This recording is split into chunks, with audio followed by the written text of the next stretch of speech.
Welcome dear friends. Today's session is going to deals oscillations of liquid in a U-tube. அதாவது ஒரு U-shaped glass tubeல liquid fill பண்ணி அந்த liquidல oscillations எப்படி நடக்குது அப்படிங்கிறத வந்து டிஸ்கஸ் பண்ண போகிறோம்.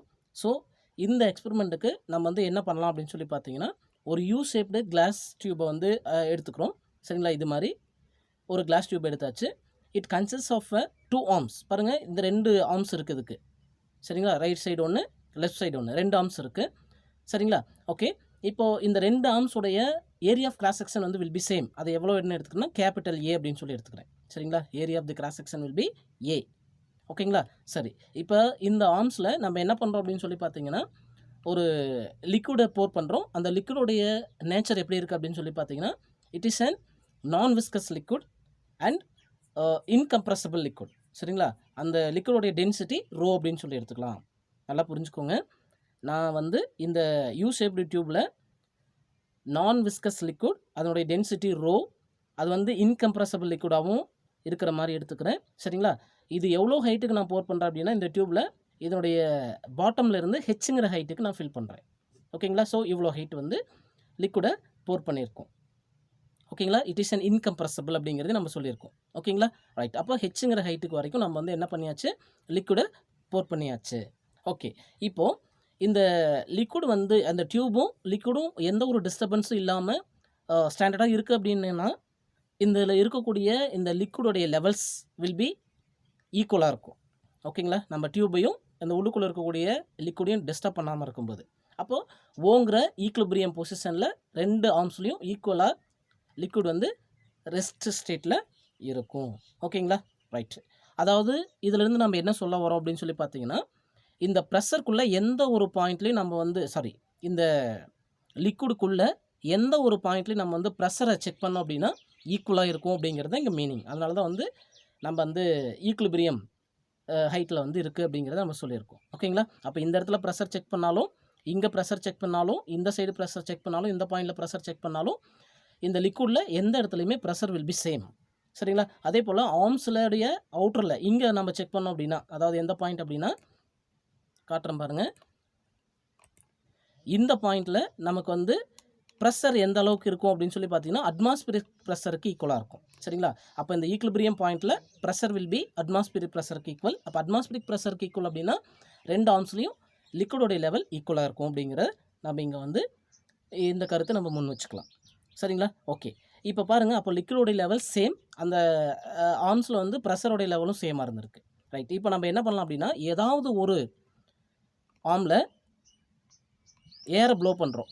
நல்லா புரிஞ்சுக்கோங்க, ஏதாவது ஒரு ஆர்மில் நம்ம ஏரை ப்ளோ பண்ணுறோம். அது இந்த ஆர்மாக இருக்கட்டும் அப்படின்னு எடுத்துக்கலாம். லெஃப்ட் சைடில் இருக்கக்கூடிய ஆர்மில் வந்து நம்ம ஏரை ப்ளோ பண்ணுறோம். அப்படி ஏரை ப்ளோ பண்ணும்போது கிட்டத்தட்ட நம்ம என்ன பண்ணோம், சம் ஃபோர்ஸை கொடுக்குறோம் அப்படின்னு தான் அர்த்தம். அப்போது என்னாகும், அந்த ஃபோர்ஸை கொடுத்ததுனால இங்கே ப்ரெஷர் டிஃப்ரென்ஸ் க்ரியேட் ஆயிரும். அப்போது இந்த ரைட் சைடு ஆர்முக்கும் லெஃப்ட் சைடு ஆர்முக்கும் நமக்கு வந்து ப்ரெஷர் டிஃப்ரென்ஸ் க்ரியேட் ஆயிரும். அப்போ ப்ரெஷர் டிஃப்ரென்ஸ் க்ரியேட் ஆச்சுன்னா அந்த லிக்விட் அதனோட ஈக்குலிபிரியம் ஸ்டேட்லேருந்து கண்டிப்பாக மூவ் ஆக ஆரம்பிக்கும். ஓகேங்களா, அப்போ இங்கேருந்து நம்ம கொடுத்த அந்த ஏர் ப்ளோனால் ப்ரெஷர் இன்க்ரீஸ் ஆகுது அல்லது வந்து ஃபோர்ஸ் இன்க்ரீஸ் ஆகுது, ஏதோ ஒரு சம்திங் இன்க்ரீஸ் ஆகிறதுனால இந்த லிக்விடோடைய லெவல் எவ்வளோ அதனோட ஈக்குலிபிரியம் பொசிஷன்லேருந்து ஒய்ங்கிற டிஸ்பிளேஸ்மெண்ட்டு கீழே போயிடுச்சு. ஓகேங்களா, எங்கள் லெஃப்ட் சைடு ஆர்மில். ஆனால் ரைட் சைடு ஆர்மில் பாருங்கள், அந்த லிக்விடோடைய லெவல் அதனுடைய ஈக்குலிபிரியம் ஸ்டேட்லேருந்து ஒய்ங்கிற எந்த அளவுக்கு லெஃப்ட் சைடில் டிக்ரீஸ் ஆச்சோ அதுக்கு ஈக்குவலாக ரைட் சைடில் ஈக்குலிபிரியம் பொசிஷன்லேருந்து ஹை லெவலுக்கு போயிடுச்சு. இந்த லெவலுக்கு வந்துடுச்சு. எங்கேருந்து, இங்கே பாயிண்ட்லேருந்து இந்த பாயிண்ட்டுக்கு நமக்கு லிக்விடோட லெவல் இன்க்ரீஸ் ஆகிடுச்சு. அதனுடைய டிஸ்பிளேஸ்மெண்ட் எவ்வளோ அப்படின்னா ஒய் அப்படின்ட்டு நம்ம எடுத்துக்கிறோம். ஓகேங்களா, ரைட். அப்போது இங்கே எவ்வளோ டிக்ரீஸ் ஆச்சோ அதே அளவுக்கு இங்கே இன்க்ரீஸ் ஆகிடுச்சு. ரைட். இப்போ வந்து நம்ம ப்ரெஷர் கொடுக்குறது அந்த ஏர் ப்ளோ பண்ணுறதை ஸ்டாப் பண்ணிடுறோம்னு வச்சுக்கோங்க. இப்போ என்னாகும், இங்கே ப்ரெஷர் டிஃப்ரென்ஸ்னால இந்த லிக்விட் வந்து ஆசிலேட் ஆக ஆரம்பிச்சிடும். அப்படி ஆசிலேட் ஆச்சுன்னா இந்த லிக்விடோடைய லெவல் மேலேருந்து கீழே ஈக்குலிபிரியம் பொசிஷனுக்கு வந்து அகைன் ஒரு ஒய்ங்கிற டிஸ்பிளேஸ்மெண்ட் கீழே போயிட்டு மறுபடியும் அதனுடைய இது மாதிரி டிஸ்பிளேஸ்மெண்ட், அதாவது ஆசிலேஷன் ஆகிட்டே இருக்கும் லிக்விட். எது வரைக்கும்னா அப் டு அதனுடைய ரெஸ்ட் பொசிஷனுக்கு வர வரைக்கும். ஓகேங்களா, அப்போது இந்த டோட்டல் டிஸ்பிளேஸ்மெண்ட் அப்படின்னு சொல்லி பார்த்தீங்கன்னா ஈக்குலிபிரியம் பொசிஷன்லேருந்து மேலே ஒய்ங்கிற டிஸ்பிளேஸ்மெண்ட்டும் ஈக்குலிபிரியம் பொசிஷன்லேருந்து கீழே ஒய்ங்கிற டிஸ்பிளேஸ்மெண்ட்டும் ஆக மொத்தத்தில் டோட்டலாக overall displacement of the liquid அப்படின்னு சொல்லி பார்த்தீங்கன்னா 2y அப்படின்ட்டு நம்ம எடுத்துக்கலாம். அப்போ இதுதான் வந்து லிக்விடோடைய டிஸ்பிளேஸ்மெண்ட். அப்போ இது வந்து ஆஸ்கிலேஷன்ஸ் ஆகுதுன்னு அர்த்தம். சரிங்களா? இந்த ஈக்குலிபிரியம் பொசிஷன்லேருந்து இப்படி போயிட்டு அகைன் கீழே டிஸ்பிளேஸ்மெண்ட் ஒய்யங்க டிஸ்பிளேஸ்மெண்ட் கீழே வந்துட்டு மறுபடியும் ஈக்குலிபிரியம்க்கு வரும். மறுபடியும் ஒய்யங்க டிஸ்பிளேஸ்மெண்ட் மேலே போகும், ஈக்குலிபிரியத்துக்கு வரும், அப்புறம் கீழே போகும், ஈக்குலிபிரியத்துக்கு வரும். ஸோ இதே மாதிரி ஆஸ்கிலேஷன்ஸ் போகும். அதே போல் இந்த லெவலும் நமக்கு முன்ன பின்ன மாறிட்டே இருக்கும். சரிங்களா? அப்போ அந்த டிஸ்பிளேஸ்மெண்ட் எவ்வளோ அப்படின்னா 2y அப்படின்னு நம்ம சொல்கிறோம். ஓகேங்களா? சரி, அப்போ இந்த அளவுக்கு டிஸ்பிளேஸ்மெண்ட் ஆகும்போது ஓகேங்களா, அப்போ ஆஸ்கிலேஷன்ஸ்க்கான டைம் எவ்வளோ? சரிங்களா? அந்த ஒரு ஆஸ்கிலேஷன் ஒரு அப் அண்ட் டவுன் கம்ப்ளீட் பண்ணுறதுக்கு, அதாவது ஈக்குலிபிரியம் பொசிஷன் அப்படின்ற இந்த ஓங்கிற ஈக்குலிபிரியம் பாயிண்டில் இருந்து அந்த லிக்விடு மேலே ஒய்ங்கிற டிஸ்பிளேஸ்மெண்ட் போயிட்டு அகைன் ரிட்டர்ன் வந்து கீழே ஒய்ங்கிற டிஸ்பிளேஸ்மெண்ட் போயிட்டு அகைன் அதனுடைய ஒரிஜினல் பொசிஷனுக்கு வரும்போது அப்போது ஆக மொத்தத்தில் 2y அப்படின்ற இது ஒரு y, இது ஒரு y. அப்போது 2yங்கிற டோட்டல் டிஸ்பிளேஸ்மெண்ட்டை ரீச் பண்ணுறதுக்கு எவ்வளோ டைம் எடுத்துக்கும் அப்படின்னு சொல்லி பார்த்தீங்கன்னா, நமக்கு ஒரு ஆஸ்கிலேஷன்ஸ்க்கான டைம் பீரியடுக்கான ஆஸ்கிலேஷனுக்கான ஃபார்முலா என்ன அப்படின்னு சொல்லி பார்த்தீங்கன்னா, t = 2π√L/g தான் இருந்திருக்கும். நம்ம இங்கே வந்து நல்லா கவனிங்க, L/2g அப்படின்ட்டு நம்ம அப்ளை பண்ணியிருக்கோம். என்ன ரீசன் அப்படின்னு சொல்லி பார்த்தீங்கன்னா, ஈக்குவேஷன் 10.29ல் நம்ம படிச்சிருப்போம். என்ன அப்படின்னு சொல்லி பார்த்தீங்கன்னா, m/k = L/g அப்படின்ட்டு. சரிங்களா? அப்போது அந்த ஃபார்முலாவில் தான் t = 2π அந்த ஃபார்முலாவே நம்ம ரீஅரேஞ்ச் பண்ணியிருக்கோம். இங்கே L/g தானே வந்திருக்கணும். ஏன் வந்து நீங்கள் L/2g போட்டிருக்கீங்க அப்படின்னா, இந்த இடத்துல நம்ம டிஸ்பிளேஸ்மெண்ட் வந்து 2y இருக்குது. சரிங்களா? அப்போ டிஸ்பிளேஸ்மெண்ட் 2y அப்படிங்கும்போது நம்ம இங்கே அடிஷ்னலாக ஒரு 2வை ஆட் பண்ணிக்கிறோம், அவ்வளோதான். சரிங்களா? இது வந்து ரிலேஷன் கொண்டு வந்தீங்கன்னா நிறையா வரும். ஜஸ்ட் அண்டர்ஸ்டாண்ட் பண்ணிக்கோங்க போதும். தேவைப்பட்டால் நம்ம வந்து ஆன்சரை கேட்டுக்கலாம். ஓகே, சரி. அப்போ L/2g அப்படின்ட்டு வந்துடும். ஸோ இதுதான் வந்து அந்த யூடியூப்பில் இருக்கக்கூடிய லிக்விடோடைய ஆஸ்கிலேஷனுக்கான time period. So t = 2π√L/2g seconds. இங்கே L அப்படிங்கிறது length of the liquid column இந்த யூடியூப்பில் இருக்கக்கூடிய லிக்விட் காலத்துடைய லென்த் அப்படின்னு நம்ம எடுத்துக்கலாம். ஓகேங்களா? ரைட். அடுத்து நெக்ஸ்ட் பாருங்கள், energy in simple harmonic motion. அதாவது ஒரு சீரிசை இயக்கத்தின் ஆற்றல் எவ்வளோ, சரிங்களா, அப்படிங்கிறத நம்ம பார்க்க போகிறோம். சரி, இப்போ expression for the potential energy. ஏன்னா எனர்ஜி அப்படிங்கும் போதே நம்ம வந்து பொட்டன்ஷியல் எனர்ஜி, கைனடிக் எனர்ஜி அந்த டேர்ம்ஸ் எல்லாம் கொண்டு வருவோம். ஸோ அதில் ஃபஸ்ட் நம்ம பார்க்குறது எக்ஸ்பிரஷன் ஃபார் பொட்டன்ஷியல் எனர்ஜி. ஒரு சிம்பிள் ஹார்மானிக் மோஷன் ஈக்குவேஷனில் எனர்ஜி கண்டுபிடிக்கும் போது நம்ம ஃபஸ்ட் பொட்டன்ஷியல் எனர்ஜிக்கான எக்ஸ்பிரஷன் கண்டுபிடிக்க போகிறோம். சரிங்களா? ஒரு சிம்பிள் ஹார்மானிக் மோஷனில் ஃபோர்ஸையும் டிஸ்பிளேஸ்மெண்ட்டையும் ரிலேட் பண்ணுறது ஹூக்ஸ் லா அப்படிங்கிறத நம்ம ஸ்டார்டிங்லேருந்து பார்த்துட்டு வந்தோம். சரிங்களா? அப்போது ஒரு 3 டைமென்ஷனல் ஈக்குவேஷன் அப்படிங்கும்போது நம்ம எப்படி சொல்லியிருந்திருப்போம்னா, F வெக்டார் = -kr வெக்டார் அப்படிம்போம். இங்கே F வெக்டார் அப்படிங்கிறது வந்து ஃபோர்ஸ் அப்படின்ட்டும், ஆர் வெக்டார் அப்படிங்கிறது அதனுடைய பொசிஷன் வெக்டார் அப்படின்ற மாதிரி நம்ம சொல்லியிருந்தோம். சரிங்களா? It is a vector quantity அப்படிங்கிறது நமக்கு தெரியும். ஓகேங்களா? ரைட்டு. ஆக்சுவலாக இந்த ஃபோர்ஸ் அப்படிங்கிறது கன்சர்வேட்டிவ் ஃபோர்ஸ் ஃபீல்ட் அப்படிங்கிறத நம்ம எடுத்துக்கலாம். சரிங்களா? இந்த ஃபோர்ஸ் வந்து கன்சர்வேட்டிவ் ஃபோர்ஸ். ஓகேங்களா? இது மாறாது. ரைட்டு. அப்போது இதே ஈக்குவேஷன் நம்ம வந்து 1 டைமென்ஷனில் சொல்கிறோம். சரிங்களா? ஸ்கேலார் ஃபார்மில் சொல்லும்போது F is equal to -k into x. ஏன்னா 1 டைமென்ஷனில் நம்ம இதை பார்த்துருக்கோம் சிம்பிள் ஹார்மானிக் மோஷன் ஈக்குவேஷனில். F is equal to -kx அப்படின்ட்டு. சரிங்களா? அப்போது இதிலிருந்து நம்ம என்ன சொல்லலாம்னா, ஒரு விஷயம் நல்லா தெரிஞ்சுக்கணும். அதாவது ஒரு work done by the conservative force field is independent of the path. எப்பயுமே வந்து ஒரு கன்சர்வேட்டிவ் ஃபோர்ஸ் அப்படிங்கிறது அதில் செய்யக்கூடிய ஒர்க் டன் ஆனது இண்டிபெண்டன்ட் ஆஃப் தி பாத் அப்படிங்கிறது நமக்கு தெரியும் நல்லாவே. ஓகேங்களா? அப்போ பொட்டன்ஷியல் எனர்ஜி அப்படிங்கும்போது நம்ம எப்படி எழுதலாம்? அங்கே பொட்டன்ஷியல் எனர்ஜி தான் நம்ம என்னவா ஸ்டோர் ஆகுங்க சிஸ்டத்தில், ஒர்க் டன்னாக ஸ்டோர் ஆகும். ஓகேவா? ரைட். அப்போது அந்த அதாவது பாருங்களேன், இப்போ பொட்டன்ஷியல் எனர்ஜி நம்ம வந்து U அப்படின்னு எடுத்துக்கிறோம். அப்போது நம்ம செஞ்ச ஒர்க் டன் என்னவோ அதுதான் வந்து பொட்டன்ஷியல் எனர்ஜியாகவும் ஸ்டோர் ஆக போகுது. அப்போது work done = force into displacement அப்படின்னு எடுத்துக்க போகிறோம். சரிங்களா? அப்போ ஒர்க் டனுக்கு பதிலாக நம்ம இங்கே பொட்டன்ஷியல் எனர்ஜி எடுத்துக்கிட்டோம் அப்படின்னா என்ன வரும் நமக்கு பாருங்கள், work done = force into displacement அப்படின்ட்டு வரும். ஓகேங்களா? இப்போ நம்ம இதுக்கு பதிலாக என்ன எடுத்துருக்கோம், ஃபோர்ஸ் இன்ட்டு டிஸ்பிளேஸ்மெண்ட். இப்போ நம்ம இந்த ஒர்க் டனுக்கு பதிலாக நம்ம என்னத்தை யூஸ் பண்ணிக்க போகிறோம், பொட்டன்ஷியல் எனர்ஜி யூஸ் பண்ணிக்க போகிறோம். ஏன்னா ஒர்க் டன் தான் பொட்டன்ஷியல் எனர்ஜி ஸ்டோர் ஆகுது அப்படிங்கிறனால. Small amount of potential energy அப்படிங்கும்போது du, small amount of work done அப்படிங்கும்போது dx அப்படின்னு எடுத்து போகிறோம். அப்போ இந்த ஈக்குவேஷன் ரீஅரேஞ்ச் பண்ணும்போது F is equal to du/dx அப்படிங்கிறது வரும். இங்கே வந்து அடிஷ்னலாக ஒரு நெகட்டிவ் சைன் இண்டிகேட் பண்ணுறோம். ஏன்னா du ஆனது -f into dxக்கு ஈக்குவல் அப்படிங்கிறதுனால. ஓகேங்களா? So F is equal to -du/dx அப்படின்ட்டு எனக்கு ஈக்குவேஷன் கிடச்சிருது. ஓகேங்களா? இப்போது மேலே இருக்கக்கூடிய ஃபோர்ஸும் கீழே இருக்கக்கூடிய ஃபோர்ஸும் சேம். சரிங்களா? ஏன்னா 1 டைமென்ஷனலுக்கான ஈக்குவேஷன். இப்போ ரெண்டையும் ஈக்குவேட் பண்ணுங்கள். அப்போ -du by dx equal to minus kx அப்படின்ட்டு வரும். அப்படி தானப்பா? சரி, இப்போ இந்த ரெண்டுலேயுமே மைனஸ் கேன்சல் ஆயிரும். இந்த மைனஸும் கேன்சல் ஆயிரும். டியூ இங்கேயே வச்சுக்கோங்க. Equal to kx into dx அப்படின்ட்டு நமக்கு இந்த ரிலேஷன் கிடச்சிருதுங்களா? ஓகே, இதை வச்சு நான் ஒரு சின்ன இன்ஃபர்மேஷன் இங்கே கொடுக்குறேன் பாருங்கள். என்ன அப்படின்னு சொல்லி பார்த்தீங்கன்னா, கீழே ஒரு டம்மி வேரியபிள் அப்படின்ட்டு ஒன்று சொல்லியிருக்கோம். இந்த இடத்துல நம்ம ஏன்னா இது வந்து small amount of energy, potential energy அப்படின்னு சொல்லுவோம். இது வந்து நம்ம லார்ஜர் கொண்டு போகும்போது இதை நம்ம இன்டகிரேஷன் பண்ணுவோம்.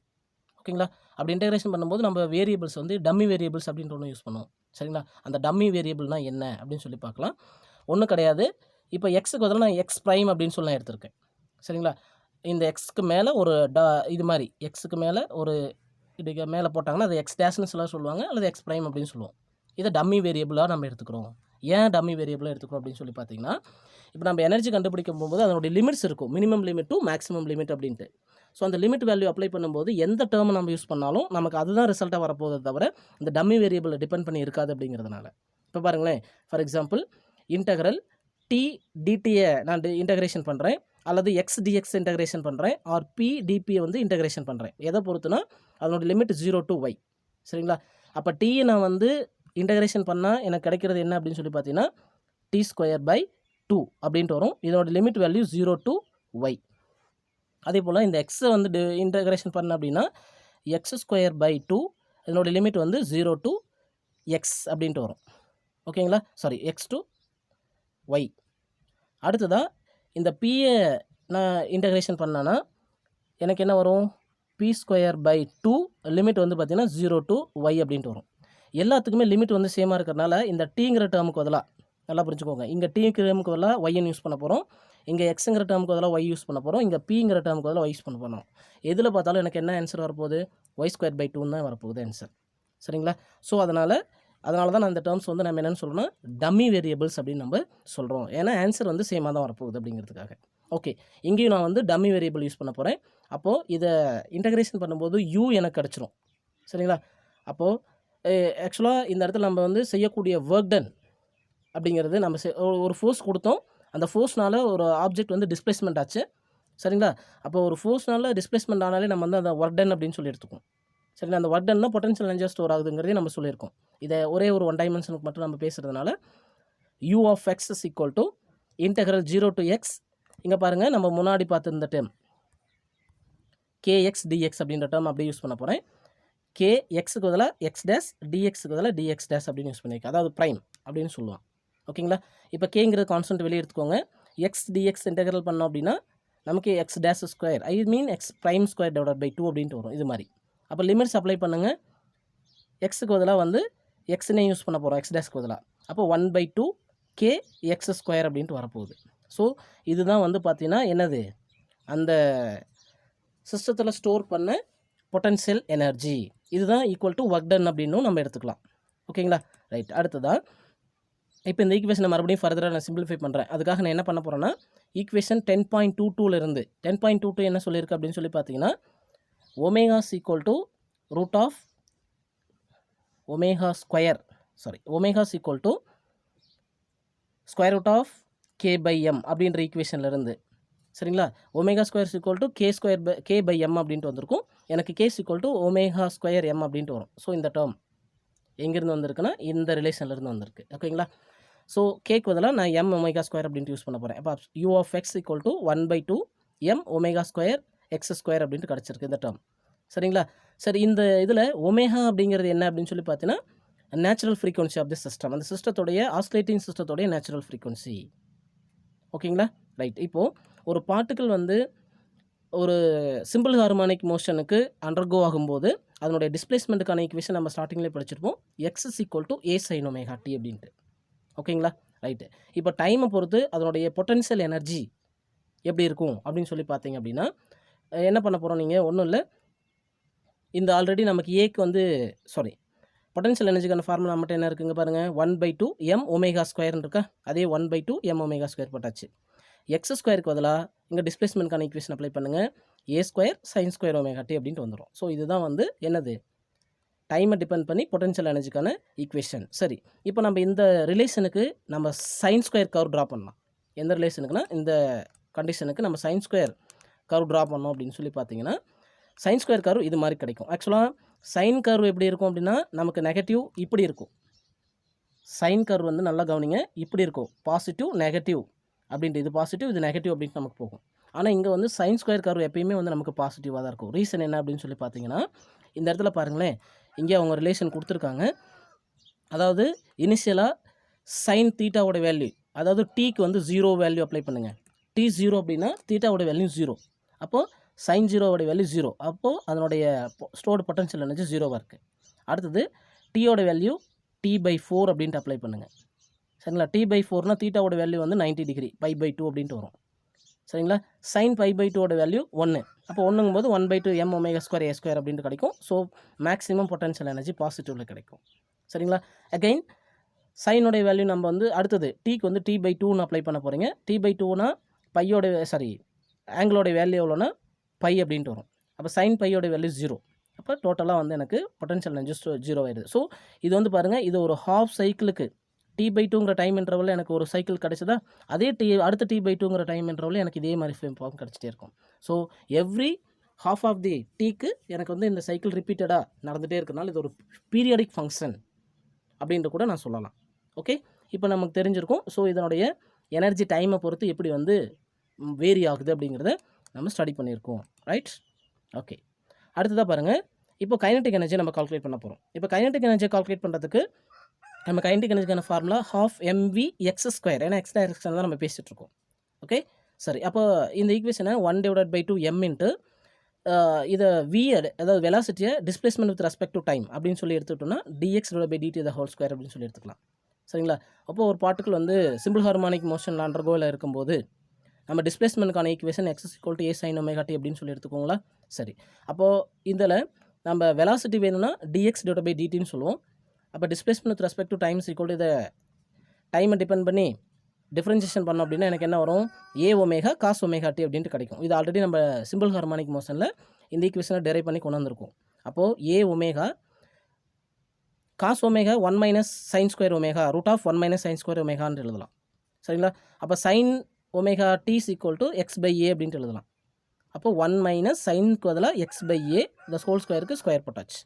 ஸோ இந்த ஈக்குவேஷனை சிம்பிளிஃபை பண்ணிங்கன்னா இந்த a² - x² a² வரும். இந்த ஸ்கொயர் ரூட் வெளியிருந்து எடுத்திங்கன்னா இந்த ஏவும் கேன்சல் ஆயிரும். அப்போ vx = ω √a² - x² அப்படின்ட்டு வரும். இந்த ரிலேஷன் நம்ம ஆல்ரெடி சிம்பிள் ஹார்மானிக் மோஷனில் டிஸ்கஸ் பண்ணியாச்சு. ரைட், இப்போ கைனடிக் எனர்ஜியில் அப்ளை பண்ணுங்கள். vxக்கு பதிலாக 1/2 mvx² பதிலாக m இன்ட்டு ω², இந்த ஸ்கொயர் ரூட் கேன்சல் ஆகிடுனா ஸ்கொயர் பண்ணும்போது a² - x²ன்னு வரும். சரிங்களா? இப்போ m⍵²ங்கிறத நம்ம என்னென்னு எழுதலாம், அப்படியே வச்சுக்கோங்க. சரிங்களா? அப்போ அடுத்த டைம் நம்ம எப்படி எழுதுறோம்னா kinetic energy = 1/2 m⍵² into vx அப்படி டேரெக்டாக அப்படியே பண்ணிக்கோங்க. அப்போ a² ω² cos² ωt, a² ω² cos² ωt அப்படின்ட்டு 2 ரிலேஷன் நம்ம இந்த ஈக்குவேஷனை எழுதியிருக்கோம். புரியுதுங்களா? Kinetic energy. சரி, இப்போ இதுக்கு காஸ் கர்வ் ட்ரா பண்ணலாமே. நல்லா கவனிங்க, காஸ் கர்வ் ட்ரா பண்ணோம். காஸ் கர்வ் ட்ரா பண்ணாலும் நமக்கு என்ன தான் கிடைக்கும் அப்படின்னா சைனசாய்டல் வேவ் ஃபார்ம் தான் கிடைக்கும். பட் என்னென்னா காஸுடைய வேல்யூ எப்பயுமே 0ல் வந்து 1ன்னு ஆரம்பிக்கும். ஏன்னா cos 0 = 1ன்னு வரும் இல்லையா? அப்போது t = 0ங்கிற டைமில் நல்லா கவனிங்க, டைம் t = 0ங்கிற டைமில் தீட்டாவோட வேல்யூ 0ன்னு வரும். cos 0 = 1 அப்படிங்கும்போது அதனுடைய வேல்யூ கைனடிக் எனர்ஜி மேக்ஸிமமாக இருக்கும். ஓகே, அடுத்தது t = T/4 அப்படின்ற டைம் இன்டர்வலில் T/4 அப்படின்ற டைம் இன்டர்வலில் ஆங்கிள் தீட்டா = π/2ன்னு இருக்கும். cos π/2 வந்து 0 ஆயிரும். அதனால் இந்த டேர்ம் 0 ஆயிடுச்சு. அடுத்தது நம்ம என்ன பண்ண போகிறோம்னா T/2ங்கிற டைம் இன்டர்வல். T/2 டைம் இன்டர்வலில் நமக்கு வந்து என்ன ஆகும்? தீட்டாவோட வேல்யூ பை ஆகும். cos π வந்து -1 -1 த ஹோல் ஸ்கொயர் வந்து +1 ஆயிரும். ஸோ அதனால தான் நமக்கு வந்து இந்த டேர்ம் வந்து நெகட்டிவ் டேர்முக்கு போகாமல் நமக்கு கிடச்சிட்ருக்கு. அப்போது எவ்ரி ஹாஃப் ஆஃப் த சைக்கிளுக்கு மறுபடியும் இதே மாதிரி ப்ராசஸ் எனக்கு நடந்துகிட்டே இருக்கும். புரியுதுங்களா? அப்போ வந்து நம்ம இப்போதைக்கு நம்ம வந்து பை தானே போட்டிருக்கோம். அடுத்தது வந்து t = 3t/2 அப்படி 4 அப்படின்ற போது நமக்கு தீட்டாவோட வேல்யூ என்ன அப்படிங்கிறத வச்சு நம்ம இந்த டேர்முக்கு திரும்ப போட்டோம் அப்படின்னா நமக்கு வந்து இந்த சைக்கிள் கம்ப்ளீட்டடாக இந்த ஃபஸ்ட் ஹாஃப் சைக்கிளுக்கு என்ன வந்துச்சோ அதே ப்ராசஸ் நம்ம கண்டினியூ ஆகிட்டே இருக்கும். ஸோ இது வந்து கைனடிக் எனர்ஜி வந்து டைமை பொறுத்து எப்படி வேரி ஆகுது அப்படிங்கிறதுக்கான ஈக்குவேஷன். சரிங்களா? ரைட்டு, இப்போது டோட்டல் எனர்ஜி அப்படின்னு சொல்லி பார்ப்போம். இப்போ இந்த சிம்பிள் ஹார்மானிக் மோஷனில் டோட்டல் எனர்ஜி அப்படிங்கும்போது it is sum of kinetic energy and potential energy அப்படின்னு சொல்லலாமா? அப்போ டோட்டல் எனர்ஜி E அப்படின்னா kinetic energy plus potential energy. Kinetic எனர்ஜிக்கான ரிலேஷன் என்ன? 1/2 m omega square into a square minus x square plus 1/2 m omega square x square. இது potential energy. இதில் வந்து காமனாக நம்ம என்ன பண்ணலாம், இதை அப்படியே எக்ஸ்பென்ஷன் பண்ணிங்க அப்படின்னா 1/2 m omega square a square minus 1/2 m omega square x square plus 1/2 m omega square x square. இது இந்த டேர்மில் நமக்கு வந்து இந்த ப்ளஸ் எக்ஸ் ஸ்கொயர் இந்த minus x square term cancel ஆச்சு. Remaining is equal to 1/2 m omega square a square அப்படின்ட்டு வரும். இதுதான் டோட்டல் எனர்ஜி. சரிங்களா? அப்போ டோட்டல் எனர்ஜி எப்பயுமே வந்து ஒரு சிஸ்டத்துக்கு கான்ஸ்டன்ட். புரியுதுங்களா? ரைட். அப்போது இந்த ஈக்குவேஷனை நம்ம டோட்டல் எனர்ஜி ரிலேட் பண்ணும்போது அப்போ ஈஸ் ஈக்குவல் டு இன்னொரு விதமாகவும் போடலாம். எந்தெந்த ஈக்குவேஷன்னா 10.67ஐயும் 10.72ஐயும் நம்ம ரிலேட் பண்ணோம் அப்படின்னாலும் நமக்கு இதே ஆன்சர் கிடைக்கும். பாருங்களேன், 10.67ங்கிறது 1/2 m omega square a square sine square omega t plus 7.2ங்கிறது 1/2 m omega square a square cos square omega t அப்படின்ட்டு கிடச்சிருக்கும். சரிங்களா? இதுலேருந்து சைன் ஸ்கொயர் ஒமேகா டியும் காஸ் ஸ்கொயர் ஒமேகா டி, அதாவது 1/2 m omega square a square காமனாக வெளியே எடுத்திங்கன்னா sine square omega t plus cos square omega டின்னு வரும். Sine square omega t plus cos square omega டியோட வேல்யூ 1. சரிங்களா? அப்போ டோட்டலாக ரிமைனிங் என்ன இருக்க போகுது பாருங்கள். இந்த டேர்ம் ஃபுல்லாக 1 ஆயிடுச்சுன்னா is equal to 1/2 m omega square a square அப்படின்னு கிடைக்க போகுது. இதுவும் வந்து பார்த்திங்கன்னா டோட்டல் எனர்ஜி கான்ஸ்டன்ட். அப்போ முன்னாடி பார்த்த அதே ரிலேஷன் நமக்கு கிடச்சிருச்சு. அப்போ இது என்னத்தை மீன் பண்ணுதுன்னா, according to the law of conservation of energy, அதாவது டோட்டல் எனர்ஜி இஸ் கன்சர்வ்ட் அப்படிங்கிறதால இதை ப்ரூஃப் பண்ணுது.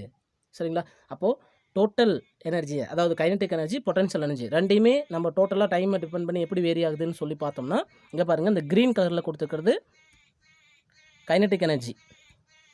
சரிங்களா? க்ரீன் கலரில் கொடுத்துருக்கிறது கைனடிக் எனர்ஜி, டைமை பொறுத்து எப்படி வேரி ஆகுதுன்ட்டு. அதே ப்ளூ கலரில் இருக்கிறது பொட்டன்ஷியல் எனர்ஜி. அப்போ பொட்டன்ஷியல் எனர்ஜி மினிமம் போது கைனடிக் எனர்ஜி மேக்ஸிமமாக இருக்குது. அதுக்கு அடுத்தது பொட்டன்ஷியல் எனர்ஜி மேக்ஸிமம் அப்படிங்கும்போது கைனடிக் எனர்ஜி மினிமமாக இருக்குது. ஸோ ஒன்றுக்கு ஒன்று பாருங்கள், நமக்கு இப்படி ஆப்போசிட் ரிலேஷனில் இந்த ஃபங்க்ஷன்ஸ் நமக்கு கொடுத்துருக்காங்க. ஓகேங்களா? டைமை டிபெண்ட் பண்ணி எப்படி டோட்டல் எனர்ஜி கைனடிக் எனர்ஜியும் பொட்டன்ஷியல் எனர்ஜி வேரி ஆகுது அப்படின்ட்டு. ரைட்? ஓகே. இப்போது இந்த சிஸ்டத்துடைய, அதாவது சிம்பிள் ஹார்மானிக் மோஷன் ஆஸ்கிலேட்டருடைய ஆம்ப்ளிடியூடோடைய வேல்யூ நம்ம கால்குலேட் பண்ணோம் அப்படின்னா நமக்கு வந்து இந்த டோட்டல் எனர்ஜி ஈக்குவேஷன்லேருந்து பாருங்கள், a ஸ்கொயர் அப்படியே வச்சுக்கோங்க, ரிமைனிங் வந்து 2 மேலே போயிடும். சரிங்களா? அப்போ 2e divided by m omega ஸ்கொயர்னு வரும். அப்போ a square equal 2e divide by m omega ஸ்கொயர்னா a equal to square root of 2e divide by m omega square. m omega square equal to k அப்படின்னு நமக்கு தெரியும். அப்போது square root of 2e divide by k அப்படின்னு நமக்கு இந்த relation கிடச்சிருது. So இதுதான் வந்து பார்த்திங்கன்னா ஒரு சிம்பிள் ஹார்மானிக் ஆஸ்கிலேட்டரில் ஆம்ப்ளிடியூட், மேக்ஸிமம் ஆம்ப்ளிடியூடுக்கான equation in terms of total எனர்ஜியில். Okay, right. இப்போது பாருங்கள், இந்த எனர்ஜி வேரியேஷனை நமக்கு வந்து எதை வச்சு சொல்லியிருக்காங்க அப்படின்னு சொல்லி பார்த்தீங்கன்னா, ஒரு எனர்ஜி பார் சார்ட்டை வச்சு சொல்லியிருக்காங்க. எனர்ஜி பார் அப்படிங்கிறது இந்த டேர்ம் தான். சரிங்களா? இந்த கலர்ஸில் கொடுத்துருக்காங்க இல்லையா? ஸோ அந்த எனர்ஜியோடைய லெவல் எவ்வளோ இருக்கும் அப்படிங்கிறத சொல்லியிருக்காங்க. அதை எதுக்காகனா மாஸ் ஸ்ப்ரிங் சிஸ்டத்துக்கு. ஒரு ஸ்ப்ரிங் எடுத்துக்கோங்க, அதில் வந்து ஒரு மாஸ் அட்டாச் பண்ணியாச்சு. அட்டாச் பண்ணி இப்போ அந்த ஸ்ப்ரிங் வந்து பார்த்திங்கன்னா எக்ஸ்ட்ரீம் பொசிஷன், அதாவது ஏங்கிற பொசிஷன் எக்ஸ்ட்ரீம் பொசிஷனில் இருக்குன்னு அர்த்தம். நல்லா புரிஞ்சுக்கோங்க.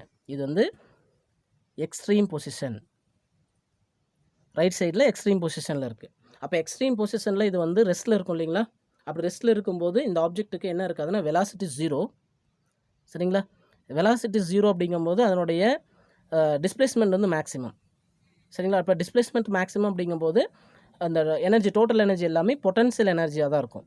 அப்போ பொட்டன்ஷியல் எனர்ஜி மேக்ஸிமம் இருக்குது, அந்த டோட்டல் எனர்ஜி பொட்டன்ஷியல் எனர்ஜிக்கு ஈக்குவல். ஆனால் kinetic energy no, kinetic energy எதுவுமே இல்லை. இது வந்து எங்கன்னா அட் மேக்ஸிமம் எக்ஸ்ட்ரீம் பொசிஷன். சரிங்களா? ரைட். இப்போது அந்த ஃபோர்ஸ் அப்ளை பண்ணதை ரிலீஸ் பண்ணியாச்சு. ரிலீஸ் பண்ண உடனே இந்த ஸ்ப்ரிங் சிஸ்டம் இந்த இடத்துல இருந்து இப்போ எங்கே வந்திருக்குன்னா இந்த பொசிஷன், அதாவது பிங்கிற பொசிஷன், இதுதான் ஏங்கிற பொசிஷன். இப்போ ஏலேருந்து பிங்கிற பொசிஷனுக்கு இந்த பொசிஷனுக்கு வந்துடுச்சு, மூவிங்கில் இருக்குது. சரிங்களா? அப்போ இந்த இன்ஸ்டன்ட்டில் இதனுடைய எனர்ஜி என்ன அப்படின்னு சொல்லி பார்த்தீங்கன்னா, ஏன்னா எக்ஸ்ட்ரீம் பொசிஷனில் potential energy maximum, kinetic energy 0. ஓகேவா? இப்போது அது வந்து அதாவது அந்த எக்ஸ்ட்ரீம் பொசிஷனுங்கிற பொசிஷனை விட்டு ஈக்குலிபிரியம் பொசிஷனை நோக்கி மூவ் ஆகுது. அப்படி ஈக்குலிபிரியம் பொசிஷனை நோக்கி மூவ் ஆகும்போது பொட்டன்ஷியல் எனர்ஜி டிக்ரீஸ் ஆகும், கைனடிக் எனர்ஜி இன்க்ரீஸ் ஆகும். அப்போ டோட்டல் எனர்ஜி அப்படிங்கிறது sum of potential energy and kinetic energy. So அந்த ரிலேஷன் நமக்கு இங்கே கொடுத்துருக்கான். சரிங்களா? அடுத்தது இதுதான் வந்து இந்த சிங்கிற பொசிஷன் தான் வந்து equilibrium position of the system, இந்த சிஸ்டத்தோடைய ஈக்குலிபிரியம் பொசிஷன். ஓகேங்களா? அப்போ அந்த ஈக்குலிபிரியம் பொசிஷனில் நமக்கு என்னென்னா வெலாசிட்டி வந்து மேக்ஸிமமாக இருக்கும். ஓகேங்களா? வெலாசிட்டி மேக்ஸிமமாக இருக்கும், டிஸ்பிளேஸ்மெண்ட் அப்படிங்கிறது 0வாக இருக்கும். ஓகேங்களா? அப்போ வெலாசிட்டி மேக்ஸிமம் அப்படின்னா கைனடிக் எனர்ஜி மேக்ஸிமமாக இருக்க போகுது. டிஸ்பிளேஸ்மெண்ட் ஜீரோங்கும்போது அதனுடைய பொட்டன்ஷியல் எனர்ஜி சுத்தமாக இல்லாமல் போயிடும். அப்போ potential energy zero, kinetic energy will be maximum. So total energy அப்படிங்கிறது கைனடிக் எனர்ஜியாக இருக்கும் அந்த இடத்துல. Okay, right. அடுத்தது அந்த ஈக்லிபிரியம் பொசிஷன்லேருந்து இந்த சிஸ்டம் இன்னமும் நெக்ஸ்ட்டு, அதாவது லெஃப்ட் சைடில் கம்ப்ரஸ் ஆக போகுது. அப்போ அந்த பொசிஷன் டீன்னு எடுத்துக்கும். அப்போ டிங்கிற பொசிஷனில் அதனுடைய டோட்டல் எனர்ஜி எப்படி இருக்கும், அதனோட kinetic energy and potential energy எப்படி இருக்கும் அப்படின்னு சொல்லி பார்த்தீங்கன்னா, மறுபடியும் இந்த சிஸ்டம் அதனோட ஈக்லிபிரியம் பொசிஷன்லேருந்து லெஃப்ட் சைடில் மூவ் ஆகுது. அப்போ லெஃப்ட் சைடில் மூவ் ஆகும்போது நமக்கு என்ன ஆகும், இப்போ வந்து என்ன எனர்ஜி மேக்ஸிமம், கைனடிக் எனர்ஜி தானே மேக்ஸிமமாக இருக்குது. இப்போ கைனடிக் எனர்ஜி கொஞ்சம் கொஞ்சமாக என்ன ஆக ஆரம்பிக்கும், டிக்ரீஸ் ஆக ஆரம்பிக்கும். கைனடிக் எனர்ஜி டிக்ரீஸ் ஆகும், பொட்டன்ஷியல் எனர்ஜி இன்க்ரீஸ் ஆகும். ஏன்னா டிஸ்பிளேஸ்மெண்ட் இன்க்ரீஸ் ஆகிட்டு போகுது ஈக்லிபிரியமில் இருந்து. அதனால் அப்போது த டோட்டல் எனர்ஜி அப்படிங்கிறது sum of kinetic energy and potential energy அப்படின்ட்டு வந்துடும். ஓகே, இப்போது அட் நெகட்டிவில் எக்ஸ்ட்ரீம் பொசிஷனில் இருக்குது. முன்னாடி வந்து இந்த இடத்துல எக்ஸ்ட்ரீம் பொசிஷன் அப்படின்னு சொன்னோம். இப்போது அந்த இது வந்து ஈக்லிபிரியம் பொசிஷன், இது பாசிட்டிவ் எக்ஸ்ட்ரீம் பொசிஷன்னா இது நெகட்டிவ் எக்ஸ்ட்ரீம் பொசிஷன், ஈங்கிற பொசிஷன். ஓகேங்களா? சரி, இந்த பொசிஷனில் எனக்கு என்ன எனர்ஜியாக இருக்கும் அப்படின்னு சொல்லி பார்த்தீங்கன்னா, இந்த ஆப்ஜெக்ட் இங்கே ரெஸ்ட்டுக்கு வந்துடும். அப்போ ரெஸ்ட்டுக்கு வரும்போது டிஸ்பிளேஸ்மெண்ட் வில் பி மேக்ஸிமம், ஈக்லிபிரியம்லேருந்து மேக்ஸிமம் டிஸ்பிளேஸ்மெண்ட் ஆகிருக்கும். அதனுடைய வெலாசிட்டி ஜீரோவாக இருக்கும். அப்போ வெலாசிட்டி ஜீரோனா கைனடிக் எனர்ஜி இருக்காது. சரிங்களா? அப்போ டோட்டல் எனர்ஜி எல்லாமே என்னவாக தான் இருக்குன்னா பொட்டன்ஷியல் எனர்ஜியாக தான் இருக்க போகுது. இது வந்து ஸ்ப்ரிங் மாஸை வச்சு நமக்கு எக்ஸ்பிளைன் பண்ணியிருக்காங்க. இதே போல் நமக்கு ஒரு என்னன்னா சிம்பிள் பெண்டலத்தை வச்சு நமக்கு வந்து அந்த எனர்ஜி பார் சார்ட் கொடுத்துருக்கான் பாருங்கள். இது வந்து ஈக்லிபிரியம் பொசிஷன். ஈக்லிபிரியம் பொசிஷனில் அதனுடைய வெலாசிட்டி, ஏன்னா இப்போ தான் நம்ம பார்த்துட்டு வந்தோம். அப்போ வெலாசிட்டி மேக்ஸிமமாக இருக்கும். வெலாசிட்டி மேக்ஸிமம்னாலே கைனடிக் எனர்ஜி மேக்ஸிமமாக இருக்கும். டோட்டல் எனர்ஜி எல்லாமே கைனடிக் எனர்ஜியாக இருக்கும். அப்போ பொட்டன்ஷியல் எனர்ஜி இங்கே ஜீரோ, பொட்டன்ஷியல் எனர்ஜி ஜீரோவாக இருக்கும். சரி, இப்போது இந்த பெண்டுலம் வந்து ரைட் சைடில், சரிங்களா, இங்கேருந்து ரைட் சைடில் ஆசிலேட் ஆக ஆரம்பிக்குது. அப்போ ஆசிலேஷன் கொஞ்சோண்டு பொசிஷன் மூவ் ஆகிருக்கு. அப்போ மூவ் ஆகும்போது டிஸ்பிளேஸ்மெண்ட் இன்க்ரீஸ் ஆகுது. அப்போ டிஸ்பிளேஸ்மெண்ட் இன்க்ரீஸ் ஆச்சுனாலே கைனடிக் எனர்ஜி டிக்ரீஸ் ஆகும், பொட்டன்ஷியல் எனர்ஜி இன்க்ரீஸ் ஆகும். புரியுதுங்களா? அப்போது இந்த இடத்துல இந்த பொசிஷனுக்கு டோட்டல் எனர்ஜி அப்படிங்கிறது sum of kinetic energy and potential energy. புரியுதுங்களா? ரைட். அதே போல் இப்போ வந்து ஈக்லிபிரியம்லேருந்து மேக்ஸிமம் எக்ஸ்ட்ரீம் பொசிஷனுக்கு டிஸ்பிளேஸ்மெண்ட் ஆகிடுச்சு. ஓகேங்களா? அப்போ மேக்ஸிமம் எக்ஸ்ட்ரீம் பொசிஷனுக்கு டிஸ்பிளேஸ்மெண்ட் ஆச்சுன்னா displacement will be maximum, velocity will be zero. அப்போ வெலாசிட்டி ஜீரோனா கைனடிக் எனர்ஜி இங்கே ஜீரோ. சரிங்களா? கைனடிக் எனர்ஜி இருக்காது, பொட்டன்ஷியல் எனர்ஜி தான் டோட்டல் எனர்ஜி ஆக போகுது. சரி, இப்போ ரிட்டன் இந்த பாயிண்ட்டுக்கு போயிட்டு ரிட்டன் திரும்பி ஈக்லிபிரியம் நோக்கி இந்த சிம்பிள் பெண்டலம் வருது. அப்படி வரும்போது மறுபடியும் நம்ம வந்து அதை செக் பண்ணுறோம்.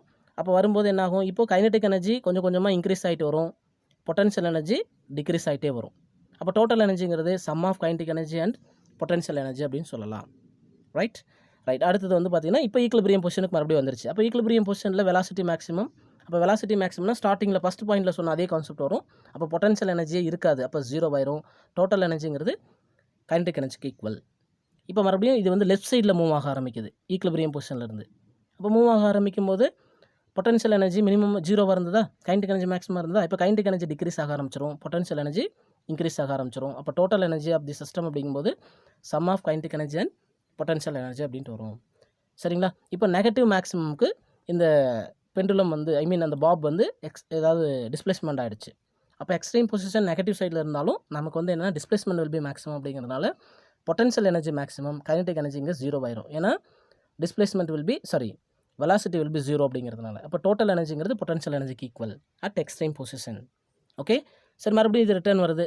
அப்போ ரிட்டர்ன் வந்து மறுபடியும் ஈக்லிபிரியம் நோக்கி போகும்போது இதே ப்ராசஸ் ரிப்பீட் ஆகும். அப்போ kinetic energy and potential energy is equal to total energy அப்படின்னு நம்ம சொல்லலாம். ஸோ ஒரே ப்ராசஸ் தான் சிம்பிள் பெண்டலத்துக்கும் ஸ்ப்ரிங் மாஸ் சிஸ்டத்துக்கும் நமக்கு எப்படி எனர்ஜி மாறுது அப்படிங்கிறத எக்ஸ்பிளைன் பண்ணியிருக்காங்க. ரைட். ஓகே, இப்போ பாருங்களேன், இப்போது ஒரு கன்சர்வேஷன் ஆஃப் எனர்ஜி அப்படிங்கும்போது அதில் கைனடிக் எனர்ஜி, பொட்டன்ஷியல் எனர்ஜி ரெண்டுமே நம்ம வந்து கன்சர்வேஷன் ஆஃப் எனர்ஜின்னு தான் சொல்கிறோம். இது வந்து கைனடிக் எனர்ஜியாக இருந்தாலும் சரி அல்லது பொட்டன்ஷியல் எனர்ஜியாக இருந்தாலும் சரி, ரெண்டுமே பீரியாடிக் ஃபங்க்ஷன் தான். ஏன் அப்படின்னு சொல்லி பார்த்தீங்கன்னா ரெண்டுமே T/2ங்கிற டைம் இன்டர்வலுக்கு அப்புறம் மறுபடியும் அந்த சைக்கிளை ரிப்பீட் பண்ணிகிட்டே தான் இருக்குது. நம்ம முன்னாடி ஸ்டார்டிங்கில் சொல்லியிருக்கேன் அந்த கைனடிக் எனர்ஜியோட கர்வ் சொல்லும்போது. அதே மாதிரி பொட்டன்ஷியல் எனர்ஜி கர்வ் சொல்லும்போது நான் சொல்லியிருக்கேன் எவ்ரி T/2 டைமுக்கும், அதாவது T/2ங்கிற டைமுக்கும் அது வந்து அந்த ஃபங்க்ஷனை ரிப்பீட்டடாக பண்ணிகிட்டே இருக்குது அப்படிங்கிறதுனால. சரி, இப்போது என்ன தான் இருந்தாலும் டோட்டல் எனர்ஜி அப்படிங்கிறது நமக்கு கான்ஸ்டன்ட் தான். சரிங்களா? சரி, இப்போது கைனடிக் எனர்ஜியாக இருந்தாலும் அண்ட் பொட்டன்ஷியல் எனர்ஜியாக இருந்தாலும் ஃபார் சிம்பிள் ஹார்மானிக் மோஷனுக்கு ரெண்டுமே பாசிட்டிவ் வேல்யூ தான் கிடைக்கும். ஏன்னா சைன் ஸ்கொயர்னு கிடைக்குது, இங்கேயும் காஸ் ஸ்கொயர்னு கிடைக்குது. அப்போ மைனஸ் வேல்யூ ஸ்கொயர் பண்ணும்போது நமக்கு பாசிட்டிவில் ஆன்சர் கிடச்சிரும். சரி, அப்போது இதிலிருந்து நம்ம ஒரு விஷயம் நம்ம தெரிஞ்சுக்கலாம். என்ன அப்படின்னு சொல்லி பார்த்தீங்கன்னா, அட் ஈக்லிபிரியம் கண்டிஷனில், சரிங்களா, ஈக்லிபிரியம் அப்படின்ற இடத்துல பியூர்லி அதனுடைய எனர்ஜி எல்லாமே கைனடிக் எனர்ஜியாக இருக்கும். அட் எக்ஸ்ட்ரீம் பொசிஷனில் டோட்டல் எனர்ஜி எல்லாமே பொட்டன்ஷியல் எனர்ஜியாக தான் இருக்கும். ஸோ அதை தான் நம்ம இங்கேயும் மீன் பண்ணியிருக்கான் பாருங்கள். இது எக்ஸ்ட்ரீம் நெகட்டிவ் எக்ஸ்ட்ரீம் பொசிஷன், சரிங்களா, இது நெகட்டிவ் எக்ஸ்ட்ரீம் பொசிஷன், இது பாசிட்டிவ் எக்ஸ்ட்ரீம் பொசிஷன். அப்போ பாசிட்டிவ் எக்ஸ்ட்ரீம் பொசிஷனில் வெலாசிட்டி 0, சரிங்களா. அப்போ டோட்டல் எனர்ஜி எல்லாமே என்னவாக இருக்குன்னா பொட்டன்ஷியல் எனர்ஜியாக இருக்கும், சரிங்களா. அதே போல் நெகட்டிவ் எக்ஸ்ட்ரீம் பொசிஷனும் அதே ப்ராசஸ் தான். டிஸ்பிளேஸ்மெண்ட் மேக்ஸிமம் அப்படிங்கிறனால இதனுடைய வெலாசிட்டி இங்கே 0, வெலாசிட்டி 0ங்கும்போது டிஸ்பிளேஸ்மெண்ட் மேக்ஸிமம். அப்போ டோட்டல் எனர்ஜி எல்லாமே என்னவாக இருக்குன்னா பொட்டன்ஷியல் எனர்ஜியாக இருக்கும், சரிங்களா. ரைட்டு. அப்போது இந்த இடத்துல பொட்டன்ஷியல் எனர்ஜி கைனடிக் எனர்ஜி என்னவாக இருக்கும், 0வாக இருக்கும். இங்கேயும் கைனடிக் எனர்ஜி என்னவாக இருக்க போகுது, 0வாக இருக்க போகுது, சரிங்களா. சரி, இன்பிட்வீனில் வந்து நம்ம பார்க்கலாம் அப்படின்னா ஏதாவது என்ன சொல்கிறது, ஈக்லிபிரியம் பொசிஷனில், இதுதான் ஈக்லிபிரியம் பொசிஷன். இந்த ஈக்லிபிரியம் பொசிஷனில் டிஸ்பிளேஸ்மெண்ட் வில் பி 0. அப்போ டிஸ்பிளேஸ்மெண்ட் 0 அப்படிங்கும்போது நமக்கு என்ன ஆயிரும், பொட்டன்ஷியல் எனர்ஜி 0 ஆயிரும். டோட்டல் எனர்ஜி எல்லாமே கைனடிக் எனர்ஜியாக இருக்கும். அப்போ இன்டர்மீடியேட்டில் நம்ம முன்னாடி பார்த்த அதே கேஸ் தான். என்னது, sum of kinetic energy and potential energy ரெண்டு சேர்ந்தா டோட்டல் எனர்ஜி அப்படின்றது நம்ம கிளியராக சொல்லலாம். ஓகே, கொஞ்சம் கிளியராக அண்டர்ஸ்டாண்ட் பண்ணிக்கோங்கப்பா. பொறுமையாக பார்த்தீங்கன்னா இந்த கான்செப்ட் ரொம்ப ஈஸியாக புரியும். ரைட்டாக, அடுத்தது எக்ஸாம்பிள் 10.16.